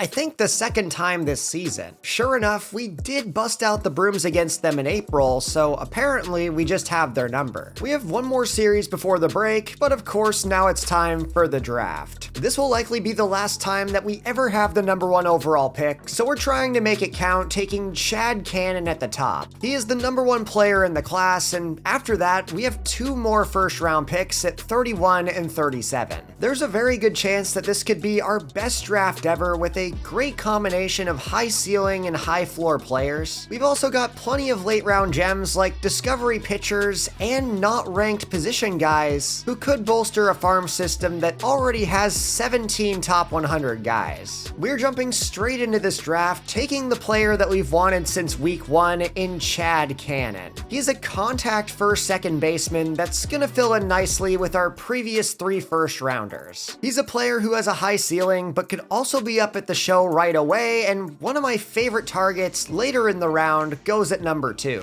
Ford Henderson is off the board along with Thomas Hale, who I also would have selected. It seems that the CPU has adopted my scouting strategies, so we're just hoping for the best at 31 as Mauricio Ortiz is indeed available. That is extremely tempting at number 31, and as the number 2 player in the class, I think I just gotta pull the trigger. I can't risk passing him up. Now for our selection at 37, I also wanted to take Forrest Flowers just for his name, but he goes to the Marlins at 11. The CPU has drafted all of my players early and often, so now at 37, I think I have no choice but to take another pitcher. We're going for the lefty Scott Feliz, trying to add to a budding rotation. Looking at my options at number 40 though, the board is starting to fall apart. This is honestly not a great start to the draft as I'm being forced to select my 3rd starting pitcher in a row in Eduardo Santiago. He's likely going to have a pretty high potential, but even then, I wanted somebody else. Now in round 3 though, I'm going with the best position player on the board in Demetrius Lincoln, and then we stay in the outfield with a switch-hitting center fielder in Virgil Williams, who his name has absolutely no aura. I really wanted to get Forrest Flowers and Ford Henderson, but I guess my playbook got leaked. We're gonna grab our 4th starting pitcher in round 5 in JT McAllister, who very likely will have high potential, before closing out the draft with a catcher in Pablo Molina. Despite doing a good job of scouting, it feels like the league's kinda catching on to what we're trying to do here. That's gonna bring us into the All-Star game with a 55 and 42 record, 3 games behind Cincinnati. Checking out the starters in the All-Star game, we have 3 of them with Marco Montanez sneaking in as a rookie. It's no surprise to see Miranda and Skenes there as finalists for major awards, and with Montanez as the Rookie of the Year frontrunner, I guess he's gained a lot of popularity despite not putting up the best numbers. It seems he's slowly but surely getting better as Skenes is the starter at pitcher and Tyler Wells is his number 2. That is not bad for a 78 overall who we previously picked up from waivers. Aside from those 4 guys though, I don't think we have another representative, as scrolling through, none of our other infielders will make it, Montanez is in the outfield, and Miranda doubles up as the DH. That being said, the offense is in a really good spot as it seems Mathis and Montanez are both turning things around at the right time. Then on top of that, it's also been a bounce back type of year for Jake Rogers, and Brendan Donovan's doing what you would expect. Then I know we just called up Boone Biggs, but checking in on him, he is really struggling in his first 24 ABs. Just like Burt Mathis, it seems he's gonna need some more marination in the MLB. Then in the rotation, we've already talked about Skenes and Wells, but honestly, Taylor Houck could have very well made the All-Star game as well. He has put up very similar numbers as the All-Stars, and the bullpen is also looking a lot better. The big news here is, in an effort to save our season, we called up 2 closing pitchers. Bobby Priest and Elton J are still settling in, but so far, the results have been pretty promising. That being said, I'm a little nervous about signing everybody, so I need Chad Cannon to take a discount, which he does. That makes me feel a lot better, and speaking of signing everybody, we're giving Tyler Wells an extension. We're right in the race for the NL Central title, so I'm a little nervous about these losses, but we bounce back with a win, and now Royce Lewis gets traded to the A's. On that note, with our success, we could be a buyer at the trade deadline, but I'm not really seeing much here. As far as our needs go, I feel like we're just good enough at every single position that there's not really a position to upgrade on offense, offense. And then in the rotation, I actually really like where we're sitting. That being said, I don't think that we're gonna make a move at this deadline, which might be controversial, but it's really the best move for this team. At the start of August, we are just half a game behind the Reds. The offense continues to improve with Burt Mathis and Brendan Donovan both on hot streaks. That is very good news as they're rocking along with Boone Biggs, who seems to be figuring it out at just 18 years old. I guess you could say he could make a big difference the rest of the season as we have tons of players on offense above 700 OPS. I'm definitely knocking on wood, but I feel like we should have a really good chance to win this division as we take the lead right in time to look at our draft picks. Chad Cannon, be the savior we wanted, 94 potential, 70 overall, not too bad. The mission of the draft was to grab Cannon along with some high potential pitchers, and at least looking at this, it seems that we succeeded. I will say that we kinda missed on Feliz and Santiago in the middle, but getting Mauricio Ortiz to fall with our second selection looks like an absolute slam dunk. He is already 68 overall at 97 potential, and I'm really looking forward to seeing what he can do in the rotation with Paul Skenes. Then we got a pair of outfielders. Demetrius Lincoln's pretty good and Virgil Williams not so good, before ending things off with JT McAllister, who's another 95 plus potential. That is gonna fully make up for Feliz and Santiago before we ended our draft with Pablo Molina, who's honestly kind of a bust. 41 overall and 89 potential, he's never gonna develop. I was really hoping for 95 plus. Honestly, this wasn't my best draft class with 480 potential guys, but sometimes that's just the luck you get, and more than anything, I'm just excited to see Chad Cannon and Mauricio Ortiz in the near future. Now with the draft out of the way, it's time to go win this division, and we're gonna start out strong with a big series win against the Cubs. Now in our next game though, we're in extras against the Braves where Burt Mathis walks it off, driving in Montanez. That is a signature walk-off victory for the Pirates, as we've already reached 69 wins and the young players are surging. We sweep the Braves, winning 4 games in a row. And for those of you still tracking at home, Miranda is no longer in the MVP race, but Skenes has not given up control of the Cy Young. Also, in case you were still nervous, you can put aside any fear of Montanez not winning Rookie of the Year. We're getting that draft pick. A series win against St. Louis continues our hot streak as we get beat by Seattle, and now we're taking on the Dodgers, who we sweep. That is a huge series, getting us 5 games up over the Reds. We're taking them on later in the month, and I'm curious to see if they can get back in this, as they do beat us in this series, but as long as we keep winning, it's gonna be tough for them to catch us. We have a 6.5 game lead at the start of September, and currently the only team in baseball with a better record than us are the Diamondbacks. At the start of September, we have a 6.5 game lead in the division and beat the Nationals, and now we're trying to win one against the Diamondbacks, which we do. That will bring us to 87 wins going into another series against the Reds that we also win and sweep. That will bring our division lead up to 10 games halfway through the month. We have clinched the division and now can just sim out the rest of the season where the playoffs await. We would finish 96 and 66, securing the Central title along with the best record in the National League and the second best in baseball. That was a big season as Shohei Ohtani did win the MVP as we expected, with Gunnar Henderson holding it out in the American League. However, the big award that we're looking for though, Paul Skenes did win the Cy Young and won it pretty convincingly. While he had a great season all around, the 2.55 ERA is definitely what got him the award. That is awesome. Then in the American League, it's Tarek Skubal taking home the Cy Young, and aside from Skenes' Cy Young, the only other major award that we won is Rookie of the Year, where Montanez held on. He ran away with Rookie of the Year and got a great boost to his stats, +6 contact versus right and +9 versus left. Those improvements are going to make a big difference in the playoffs as it feels like the young core is finally gelling together. Now looking at the stats, the offense was so much better this season. Look at Burt Mathis with 30 home runs and 101 RBIs. That is great improvement from the second-year player who definitely struggled in his rookie year, only posting an OPS of 775, and while the batting average is still a little lower than you want, he definitely broke out in year 2. At 92 overall, I'm really looking forward to seeing what he can do in the future. Our best player on offense though was without a doubt Jose Miranda, who for much of the season was in the MVP MVP race. He finished with 34 and 106, while Brendan Donovan came in third place for RBIs, with Montanez not too far behind. The offense was much more well-balanced this year, so I'm excited to see what this unit can do in the playoffs. I feel like October is going to be a lot different as we're facing on some true contending teams, and any weaknesses that we do have could be exposed by real contenders. At least from looking through the stats though, it's kinda hard to tell what those weaknesses are as Skenes won a Cy Young, and remember that Tyler Wells is also coming off an all-star season. Just like the offense, this rotation is pretty solidified, and the most improved part of this team was without a doubt the bullpen. Hernandez, Coleman, and Contreras were all extremely good, while Bobby Priest adapted pretty quickly to the majors after getting called up. All things considered, I feel like we could make some noise in the postseason as the team we're taking on are the Atlanta Braves. As you normally see in franchise, Atlanta's pretty dangerous, but because I forgot to update the rosters, Spencer Strider is still a legitimate number one, while guys like Acuna, Austin Riley, and Michael Harris are still here. However, while the Braves are certainly talented, they only won 85 games this season, so we should be the favorites in this series. Early on in the game, we've got two guys on base, so a pretty good chance to do some damage. It's gonna be interesting to see if the young guys can step up, but with two guys on base, Mathis pops up. We're still trailing by 1 run with Skenes on the mound, so definitely not the spot we want to be in. Fortunately, he's not going to give up any more runs, but we're running out of time to get on the board. There's run number 2. Right after giving the offense credit, we're in danger of losing game 1. Burt Mathis is the tying run at the plate, but once again, there's another fly out from our star player. We got shut out in our first playoff game of the video, so we're really going to need to turn things around going forward. It was a good day on the mound for Paul Skenes, but just like in real life, he's the victim of a lack of run support. Now against Spencer Strider, it feels like the offense has come back to life. We started the day with 3 runs off the race, and now Donovan and Miranda go back to back.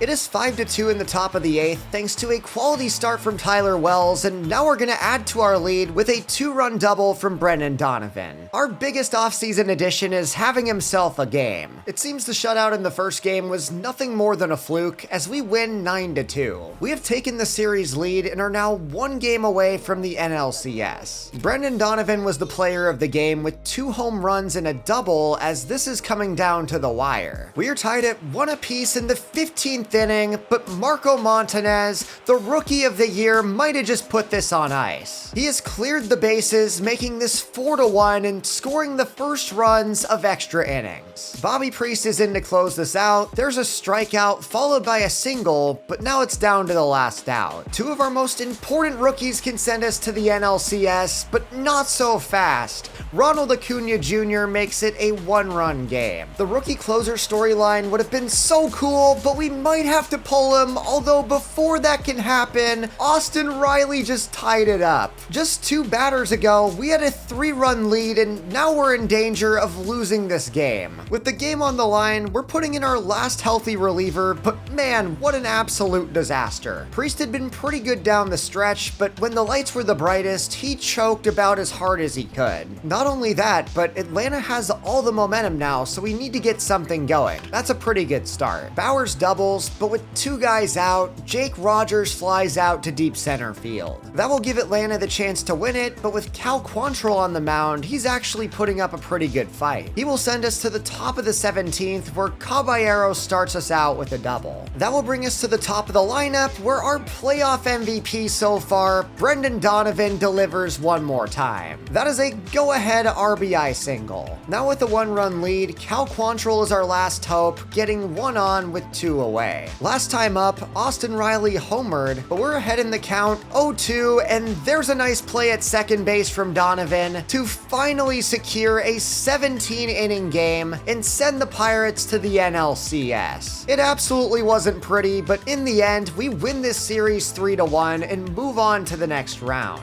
The offense had 13 hits and 5 runs through 17 innings, as most notably, Boone Biggs had a 3-hit game with Caballero doubling and tripling. Thankfully, the bullpen got 3 days to rest as we're taking on a very familiar face. After losing out on the division title, Cincinnati is clearly clearly looking for revenge, and they're coming into this series on fire after beating the Arizona Diamondbacks. They beat the best team in baseball with 105 wins to get here, so I am not gonna underestimate our division rival. We're starting off the pennant series with a battle of flamethrowers as Paul Skenes is going up against Hunter Green, and while we got 2 singles, we could not score a run. Facing off against 91 overall Hunter Green, we're gonna need Skenes to stay locked in, as with 2 on, we do beat out the double play. That gets runners at the corners, but Green blows his fastball right by us. This one's gonna stay scoreless, but Skenes still has his no-hitter going through 4 innings. That could end up making all the difference as finally Miranda goes deep.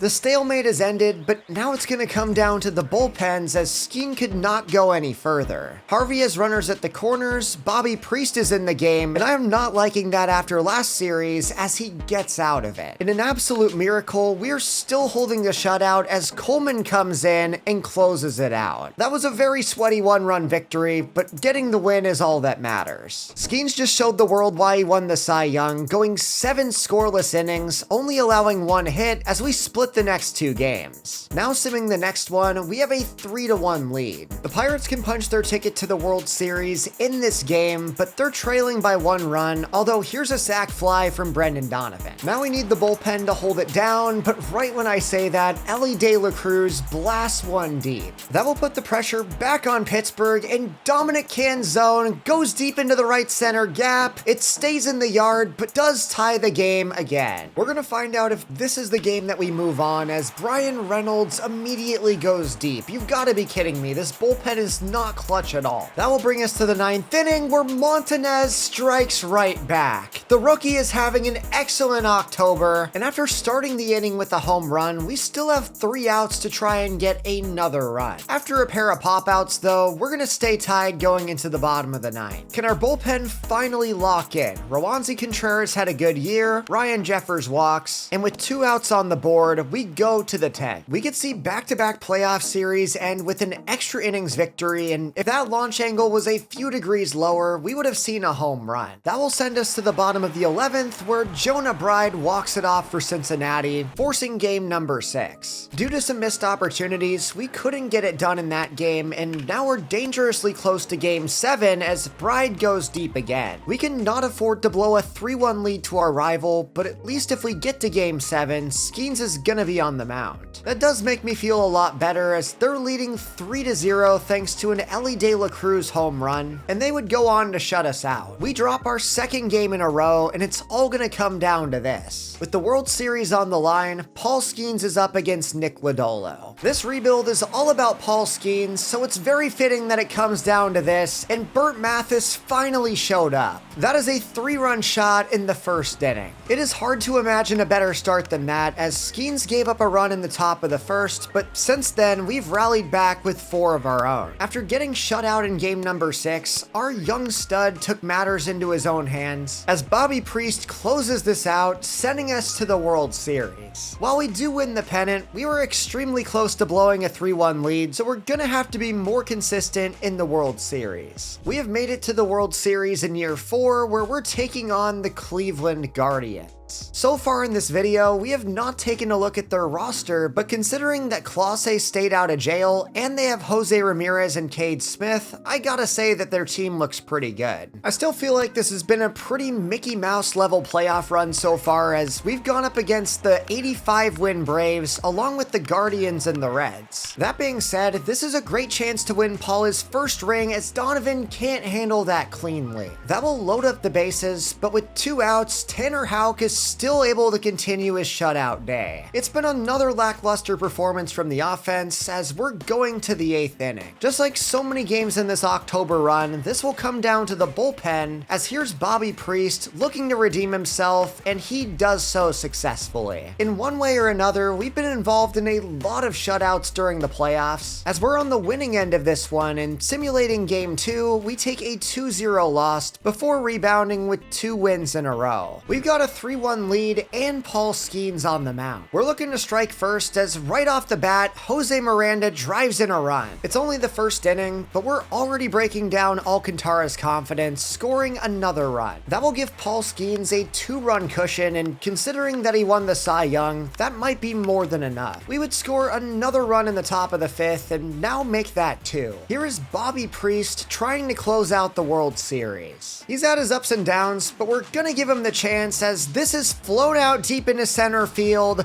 Montanez is out there waiting, and that will do it. We have won the Pittsburgh Pirates their first World Series since 1979, and on top of that, we got Paul Skenes' first ring. That will be the first of hopefully many, as I feel like this team is not even close to reaching its peak. The reason I say that is Skenes is still only 25 years old, and of course we still have the young position guys like Burt Mathis, Boone Biggs, and Marco Montanez. Combine those guys with 20 top 100 prospects who have still not reached the majors yet, and this feels like a budding dynasty in Pittsburgh. Starting the offseason, Jose Altuve has been inducted in the Hall of Fame, and we have some big decisions to make with our pending free agents. First and foremost, our catcher Jake Rogers is coming off a career season with 25 dingers and 73 RBIs. That being said, I feel like I got to at least see what he wants, as this is gonna be a pretty reasonable deal. We're giving him a 2-year deal worth about $11 million a year. Then there's Jake Bauers. Honestly, I don't really know what to do about this, because while he does have B potential, he's 33 years old and definitely declined in his second year with the team. That being said, at the price point that he wants, I don't think that it makes sense to bring him back. Finally, it's gonna be the same story for Cal Quantrill, who is 34 years old,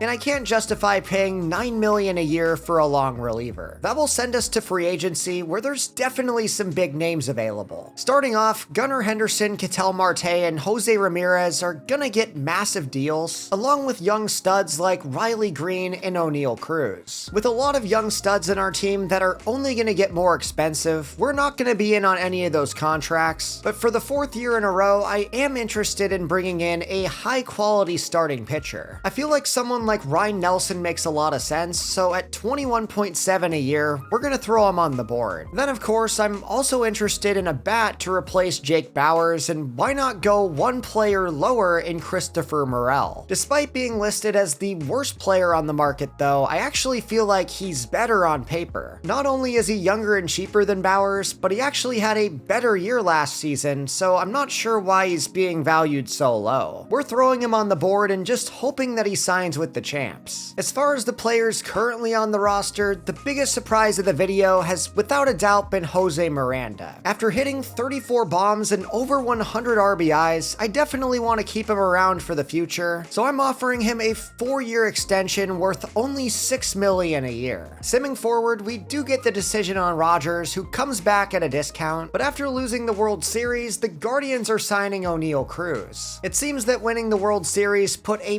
bit of a target on our back, but honestly I wouldn't want it any other way. We're making offers to both Ryan Nelson and Christopher Morel. Simming forward a couple days, we get Morel, and it didn't take long for Nelson's decision to come in as well, as he's putting pen to paper, signing with the defending champs. We've acquired both of the players that we went after, and just for a bonus, we're going after one of the best relievers available, offering him a huge lowball deal. The market was simply not there for him, so he settles for less, going to the Pirates. That's gonna wrap up our offseason, but with a bit of a logjam at starting pitcher, we're gonna move on from Luis Garcia. He's entering the last year of his contract, and after putting up a solid year, I think we can get something for him. Going through the offers, we just signed Ryan Nelson away from the D-backs, so how fitting that we send Garcia there in exchange for some prospects. Also, just for a side note, Jackson Churrio's on the move, getting traded to the Giants. He is out of the division as Milwaukee made a head-scratching move with Brendan Lau as the centerpiece. Not sure I agree with this one. That will bring us all the way to spring training of season number 5, as I feel like the team that just won the World Series got even better. The reason I say that is we got our catcher back and upgraded in left field, but along with that, we also brought in a brand new starting pitcher along with a quality reliever. Additionally, guys like Burt Mathis and Marco Montanez are only gonna get better, and I guess you could say we still haven't seen a whole year of bigs at the bigs. Here's the lineup going into the new year, and noticeably likely most of it's gonna stay the same. In his second year of play, Boone Biggs is moving up to number 5, and Morel slides into number 9. Then in the rotation, Nelson's the new number 2 with Houck and Wells right behind him. Right now I'm feeling pretty good about where the rotation's at, but in case somebody falls off or something else happens, the next man up is probably top prospect Kevin Alacio. He was the 5th round pick in our first draft, and at 73 overall, the lefty is on the cusp of making the majors. Then of course at second base, there's Chad Cannon, who I'd prefer to bring up next year just to try to win him Rookie of the Year. We're simming the first month of the year, but so far we have a losing record. Hopefully it's just a World Series hangover and we can turn it around pretty soon. Then we lost a series to the Guardians, who we beat in the World Series, as the start of May is not treating us any better. Fortunately though, it seems the rest of our division is also struggling. We're sitting 1 game back in the division as Burt Mathis is off to an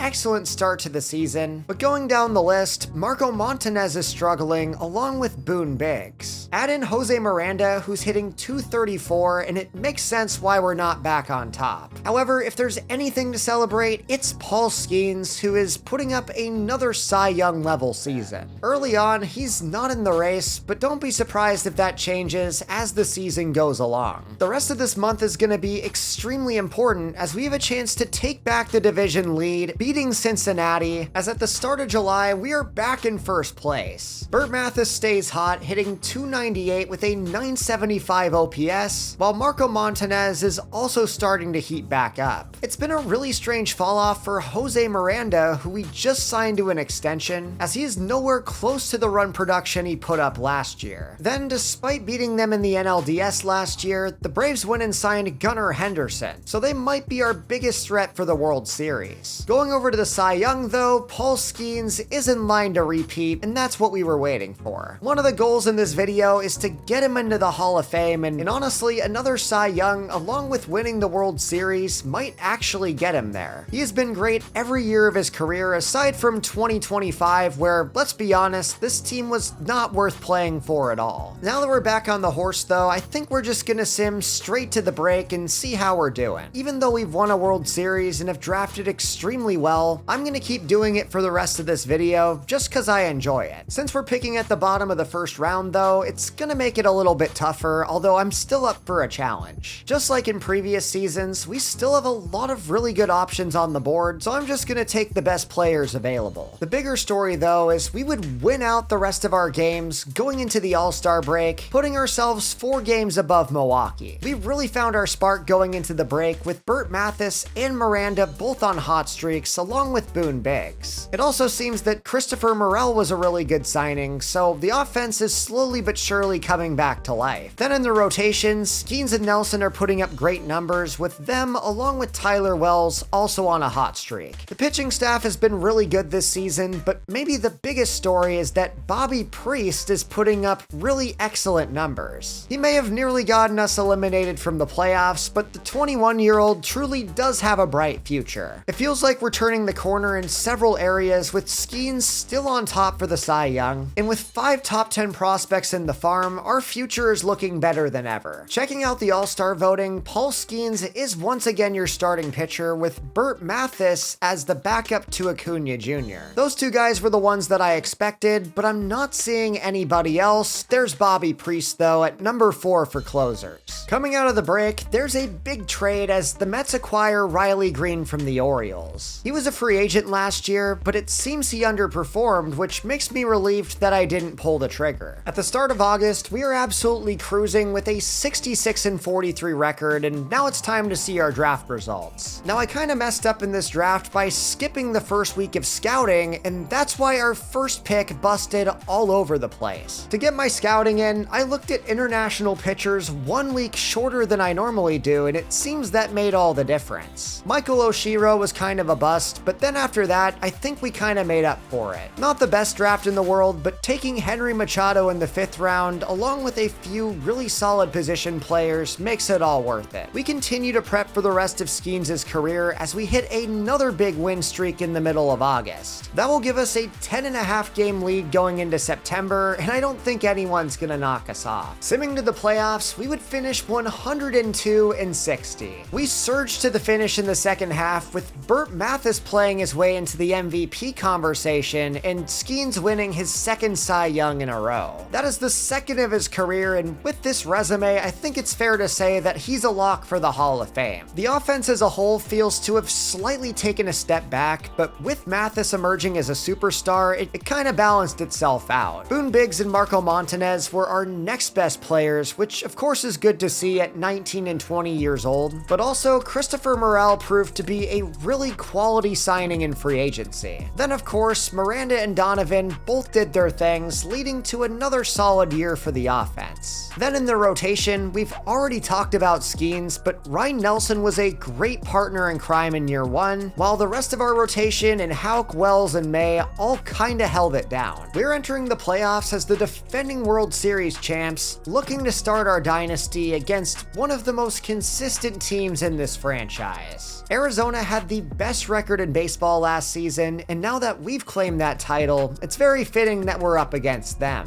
Very curious to see if we repeat, as simming the first two games, we split them before losing number 3. Just like that, we're facing elimination, but in the top of the first inning, Burt Mathis puts us on the board. Burt has done that all season long as there's another run. It was a close game, but we did win by 1 run, forcing a winner-takes-all Game 5. The game wants me to start Dustin May, but with Paul Skenes ready and available, there's no way I can pass that up. With the best pitcher in baseball on the mound, I do feel like we have the advantage, although I don't want to speak too early. This offense is notoriously not very good in big situations, as we leave 2 guys on base. Now we need Skenes to lock in, as there's a triple, followed by 2 doubles in a row. What is happening to Paul? We have gone down by 4 runs, needing a rally, as Boone Biggs drives in 1, at least to get us on the board. Skenes picked the worst possible time for a bad start, as Mathis strands 2 runners, but it's a 1-run game. All we need is for the bullpen to hold it down, as Michael Kopech gives up a home run. So again, we are not in good shape, and I don't know how Montanez just popped that up. We have missed so many opportunities to get back in this game, as it's 7-3. I really thought that Paul Skenes on the mound meant an automatic win for the Pirates, but that was a decisive and embarrassing loss. We have been eliminated, failing to repeat in season number 5, as the Diamondbacks would make it back to the World Series, getting defeated by Seattle. Additionally, we have some pretty big free agents in Jose Caballero and one of our best relievers, Hunter Harvey. While I'm considering bringing back Jose Caballero, he's 33 years old and is going to be commanding a lot more money than I want to pay him. He's coming off a really good season, but I just can't justify $18 million.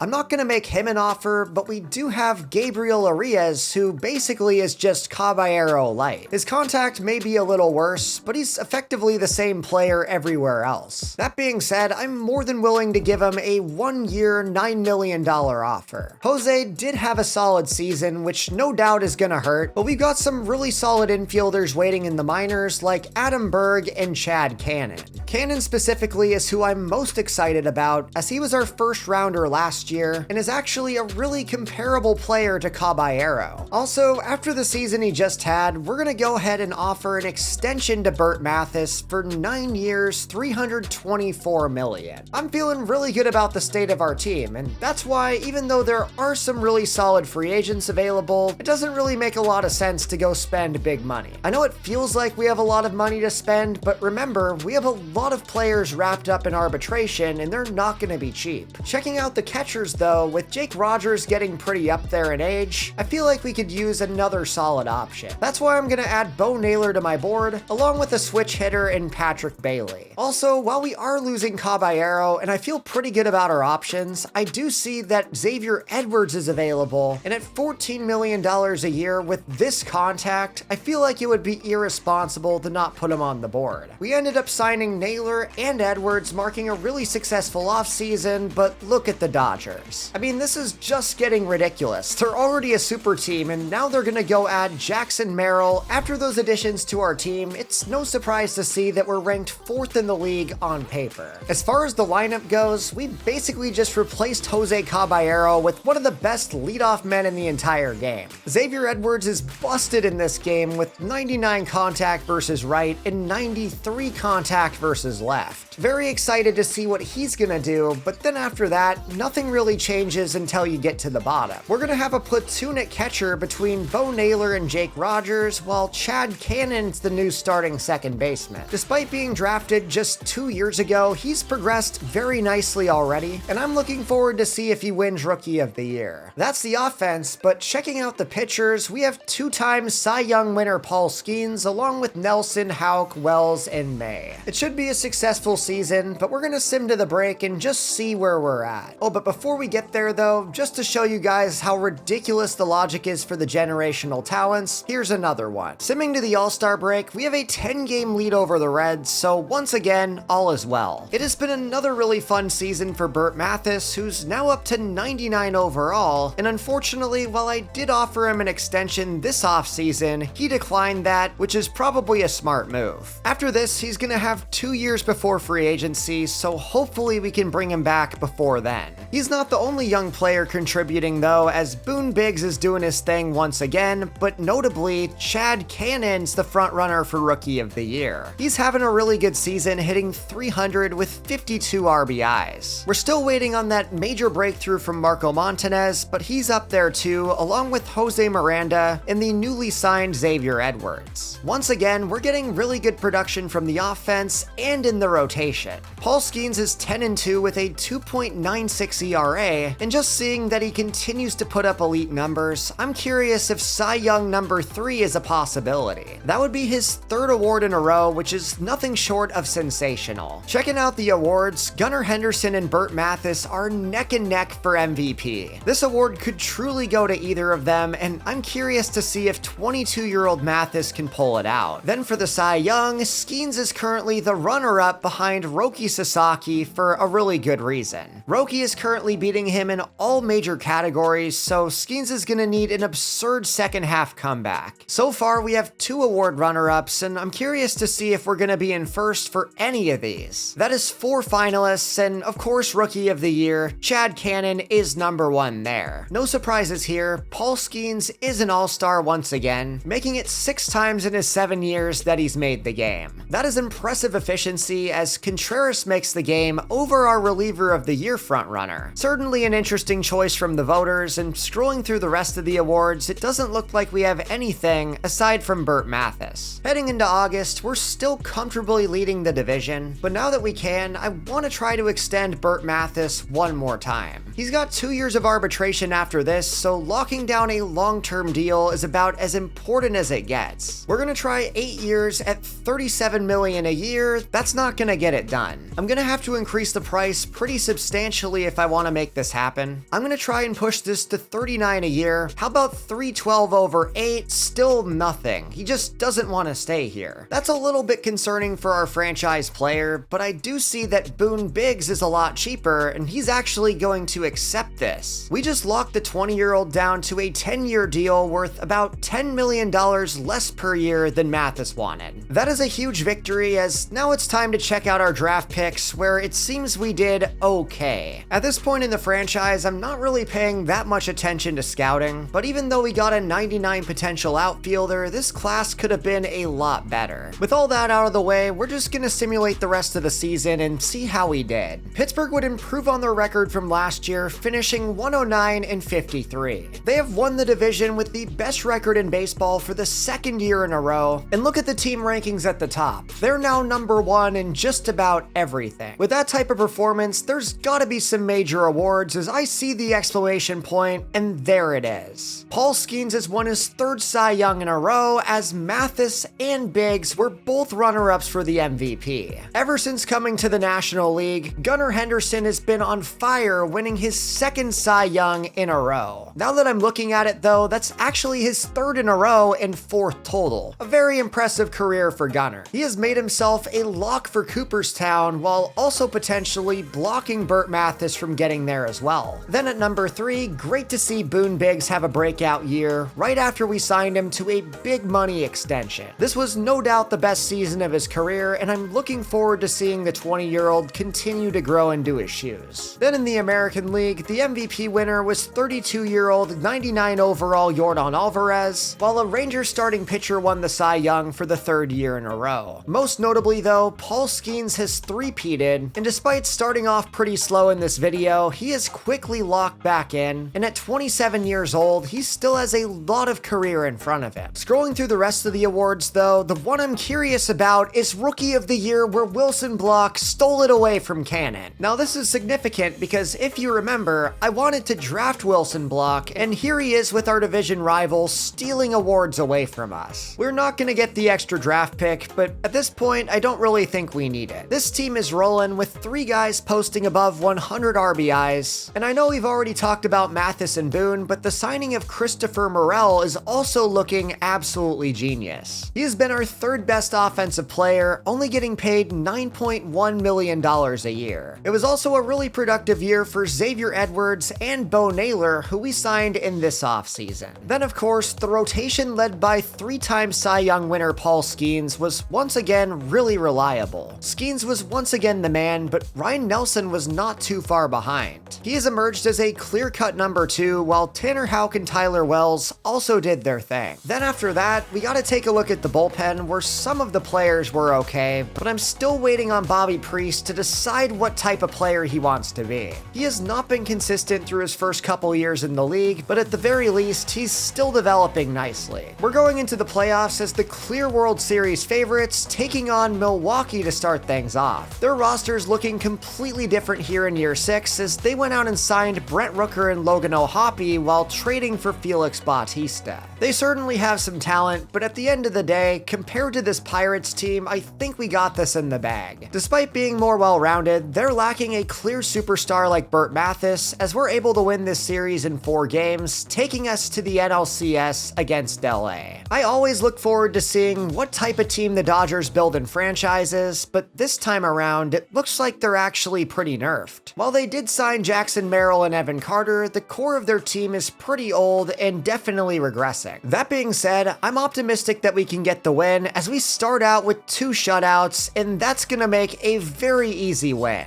We have won our second pennant and bring on the Kansas City Royals. Definitely not the team I expected to see, although they are really young and talented with Bobby Witt Jr. and James Wood. Regardless though, I'm a little underwhelmed, especially because their ace is our former number 3 starter, Luis Garcia. At 33 years old, he is the best they have to offer, and while it would be funny if he got his revenge, I can't really see it happening. I don't want to get too confident, but this should be a pretty easy path to our second ring, as we're leading 3-0 and sweep Kansas City. They never had a chance. With 2 rings in 3 years, I think it's pretty safe to call us a dynasty, especially because we're only losing 1 free agent above 80 overall. Additionally, the entire lineup is staying intact, and the young players on the team are still developing. Then in the rotation, we are going to get back Dustin May, which is a really big deal. The reason for that is he's a starting pitcher listed as a reliever, meaning that he's going to be extremely cheap. We're only paying him $6 million a year to be one of our best starters. Then to fill our 5 spot, we've got rookie Kevin Alacio finally coming up at 24 years old, and I'm excited to see what the lefty can do. However, we are going to add to the team with Tobias Myers coming in at a slight low ball. Now entering the new year, we're going to offer Burt Mathis an extension for 6 years at $38.6, and he finally signs it. That starts out the season on a really good note, as after winning 2 rings, Burt's decided to stay here long term. We have built a really fun team around 28-year-old Paul Skenes, and I'm excited to see another year. At the All-Star break, we're tied for the division lead with the Brewers at 58-39. Could this finally be the year Burt Mathis wins the MVP? He's got some competition, including from Jake Bauers. There's no Gunnar Henderson in the race this year, but our former player Jake Bauers is hitting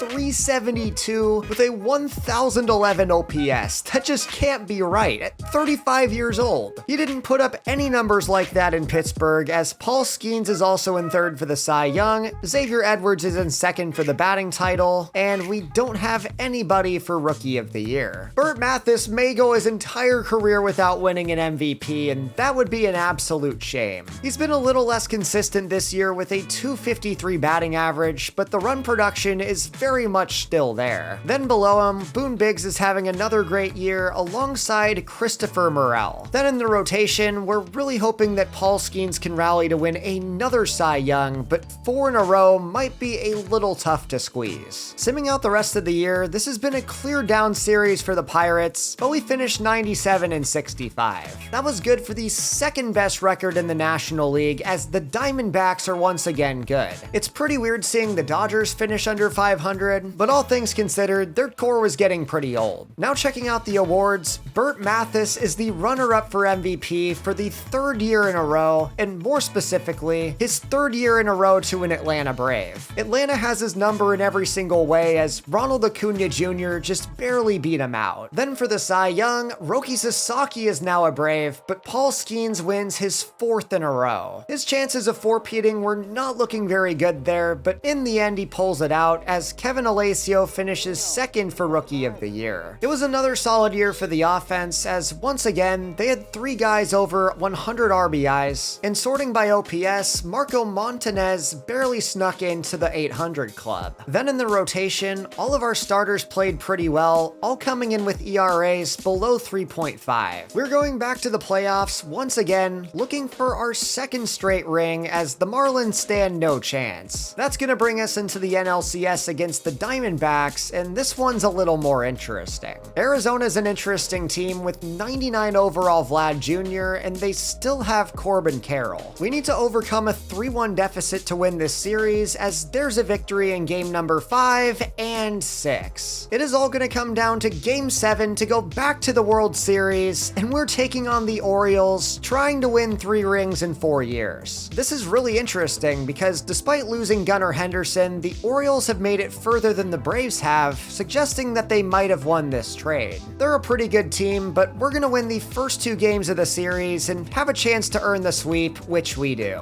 This period of rebuilds where we're starting to lose our veterans is always my favorite because you get to see your prospects finally step it up. We're calling up our second draft pick of the entire video, Adam Berg. Now in season number 8, Paul Skenes is 29 years old, so I'm curious when he's gonna start regressing. We continue to improve our record, finishing 112-50, which no surprise here was the best record in baseball by about 13 games. Checking out the awards for this year, I'm curious to see if Skenes is gonna 5-peat. Burt Mathis finally got his MVP. His own teammate Boone Biggs nearly took it away from him, but in the end, after being the runner-up 3 times in a row, Burt Mathis deserves this a lot. However, now it's the big one. Did Paul Skenes 5-peat? He did not. Kevin Alessio with the steal. Skenes was in 3rd place for the Cy Young, and at least it went to Kevin Alessio, his own teammate, instead of Roki Sasaki. Alessio is 25 years old and 88 overall, and after that Cy Young win, it seems that Paul finally has an elite level number 2.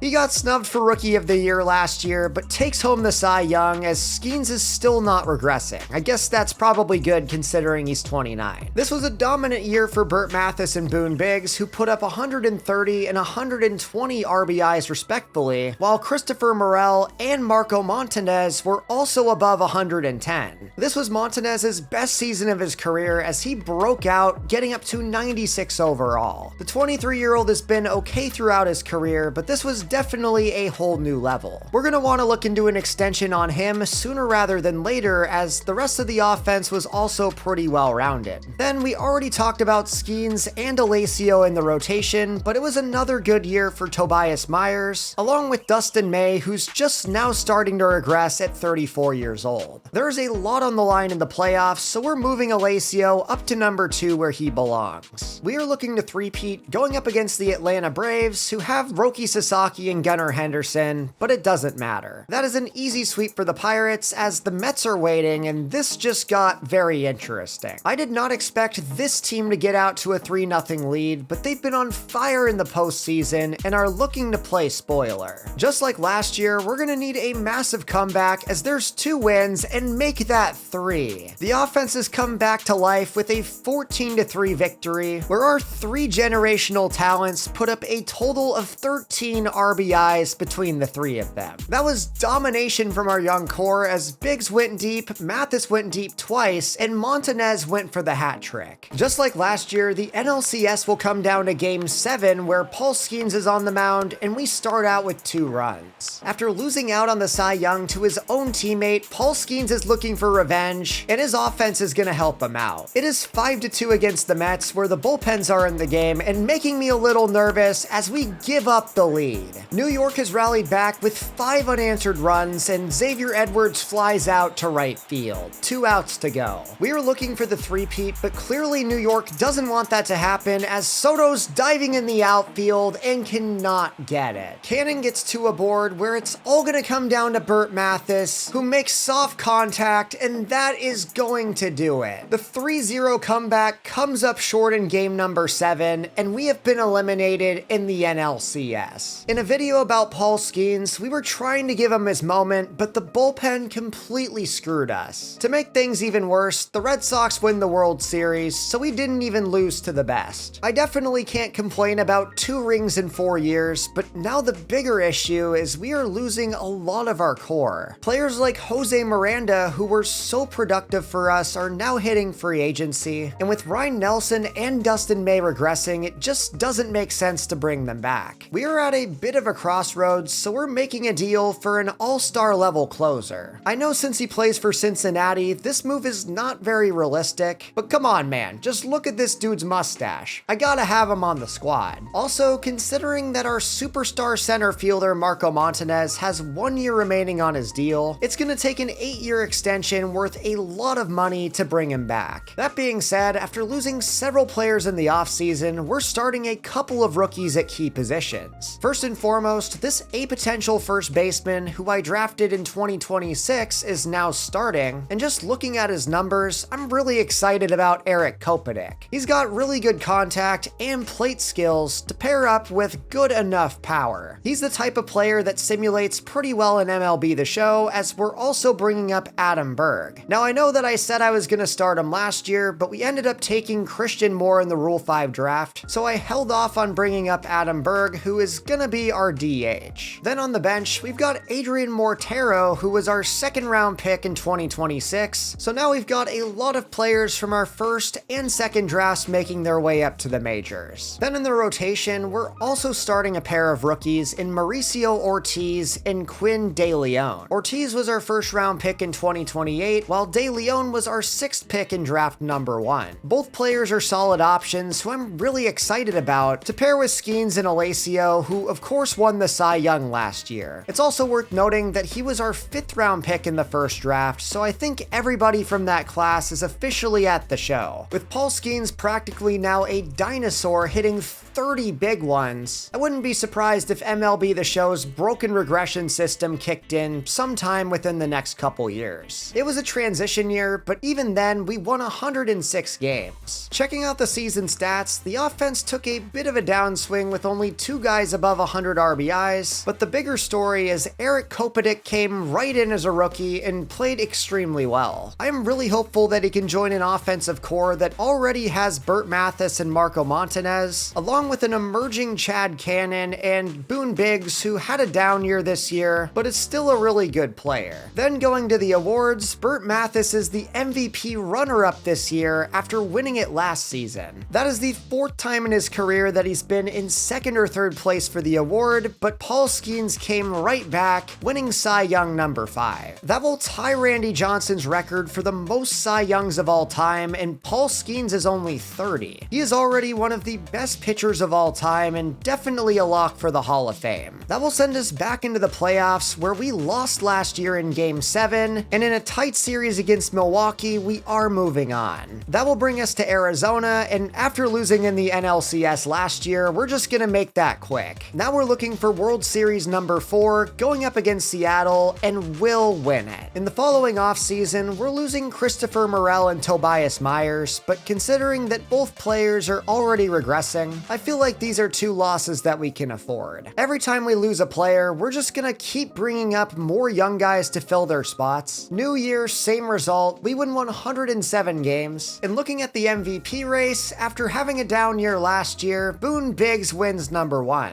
Mathis is a runner-up for the 6th time of his career, but he definitely deserved this with a 37-bomb, 127 RBI season, as Mathis was a runner-up for the 5th time. Then in the Cy Young race though, most notably, Paul Skenes is nowhere to be found. Kevin Alacio finishes at number 3, but I'm curious if this is the start of the regression for Paul. Biggs won the batting title with Chad Cannon at number 2, while Bobby Priest was 2nd for reliever of the year, and despite having a lot of rookies up at the show, we did not win Rookie of the Year. This was easily our offense's best year, as we had 5 guys over 100 RBIs, and all of those players were above 25 bombs. At least on paper, this might be one of our best teams ever, as we're going to the NLCS, but having some problems against Chicago, who we beat in 6 games. That will bring us to a World Series against Seattle, and this is going to be no competition. That is World Series number 5 for the Pirates, and I don't think I've shown this full roster in a while, but we have so many players above 90 overall. All of the players from our first couple draft classes have pretty much reached their potential at this point, and with several more prospects on the way up, there's no reason to think that we don't get better. After winning 5 World Series, I went ahead and set everything to auto, and we're just gonna simulate until Skenes retires. This ended up being our best season ever, as we won 113 games. And checking out the awards, Burt Mathis has gotta be pissed at Boone Biggs. He has won back-to-back MVPs, giving him more than Mathis, who's been a runner-up 6 or 7 times now. That is absolutely absurd, as Wilson Block stole another Cy Young away from Skenes. So now it's been 2 years since the Hall of Famer last won a Cy Young.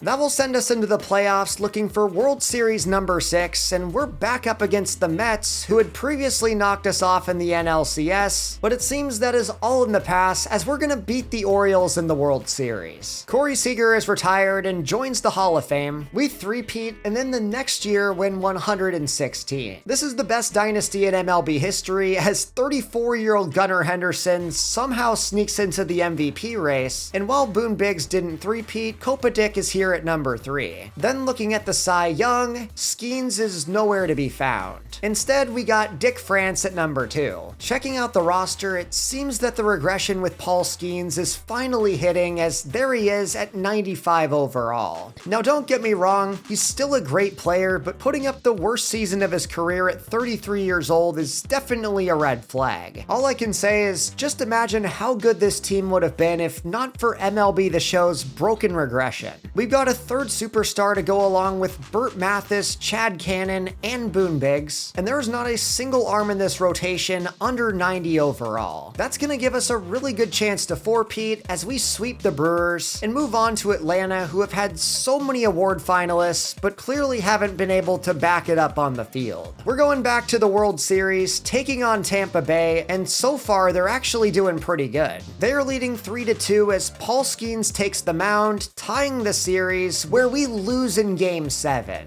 Just like the 2001 Mariners, we win 116 games, but fail to win the big game. The big story in 2037 is how bad will regression hit Paul Skenes. He's won 5 Cy Youngs, but this could be the twilight of his career. Clearly it didn't affect the team though, as we win 121 games. That is 5 wins better than last year, cementing us as the best team of all time, and Burt Mathis, man, I don't even know what to say. He's definitely a Hall of Famer as a 8-time Silver Slugger, but with only 1 MVP under his belt, I think he's been the runner-up for the MVP literally 7 times. This man is just like the Buffalo Bills in the sense that he's always coming in 2nd place to someone slightly better. Then checking out the Cy Young voting, Dick France steals one away from Skenes. After being a runner-up last year, the 2027 5th-round pick secures his first Cy Young. At the very least though, that should mean that Paul's not regressing too bad, as he's sitting at 92 overall. It was another big year for the offense, as Mathis and Kopadick were our best players, with Boone Biggs, Chad Cannon, and Adrian Mortero not far behind. It's a bit of a shame that Marco Montanez really never came into his own, and while he did have a pretty good stretch between 2032 and 34, he has slowly been regressing ever since getting getting that massive contract. Even with some players starting to regress though, the roster's in a really good spot as we're trying to win World Series number 5 in a row. We're taking on the Marlins for the second straight year and managed to sweep them this time, bringing us into the LCS against the Giants. We're also able to take them down, and now instead of getting revenge against the Rays, we're going up against the White Sox, who were no competition. After losing the World Series last year, we bounced back, and just looking down the board, I wish we could see more of our recent history, but this team is no doubt the greatest dynasty ever. After the season though, Paul Skenes was not re-signed by the Pirates, and I didn't even realize this till halfway through the year. Of all the teams to bring him in, Atlanta did, but it looks like he's down to 88 overall. Because this video is a rebuild with Paul Skenes, we can officially disqualify this season, as at 35 years old, it looks like Skenes is done. The Pirates would win another World Series without him, as he retires the very next year. Now I will admit, due to a glitch with MLB The Show, I did have to edit his ratings to force him into retirement, but at the rate that he was regressing, there's no way that he was gonna play again. With 5 Cy Youngs under his belt, there's no question that he's a Hall of Famer, as he only had a few down years in what was ultimately a dominant career. Simming forward, he gets inducted into Cooperstown the same year as Gunnar Henderson, as I rebuilt the Pirates with only Paul Skenes for 15 seasons, and it was an absolute blast. I really enjoyed making this video and would absolutely be down to do some more one-man rebuilds in the future. Along with that, I do want to bring back a franchise series for MLB The Show 26, so make sure to subscribe if you're looking forward to that, and also click right here to see more content.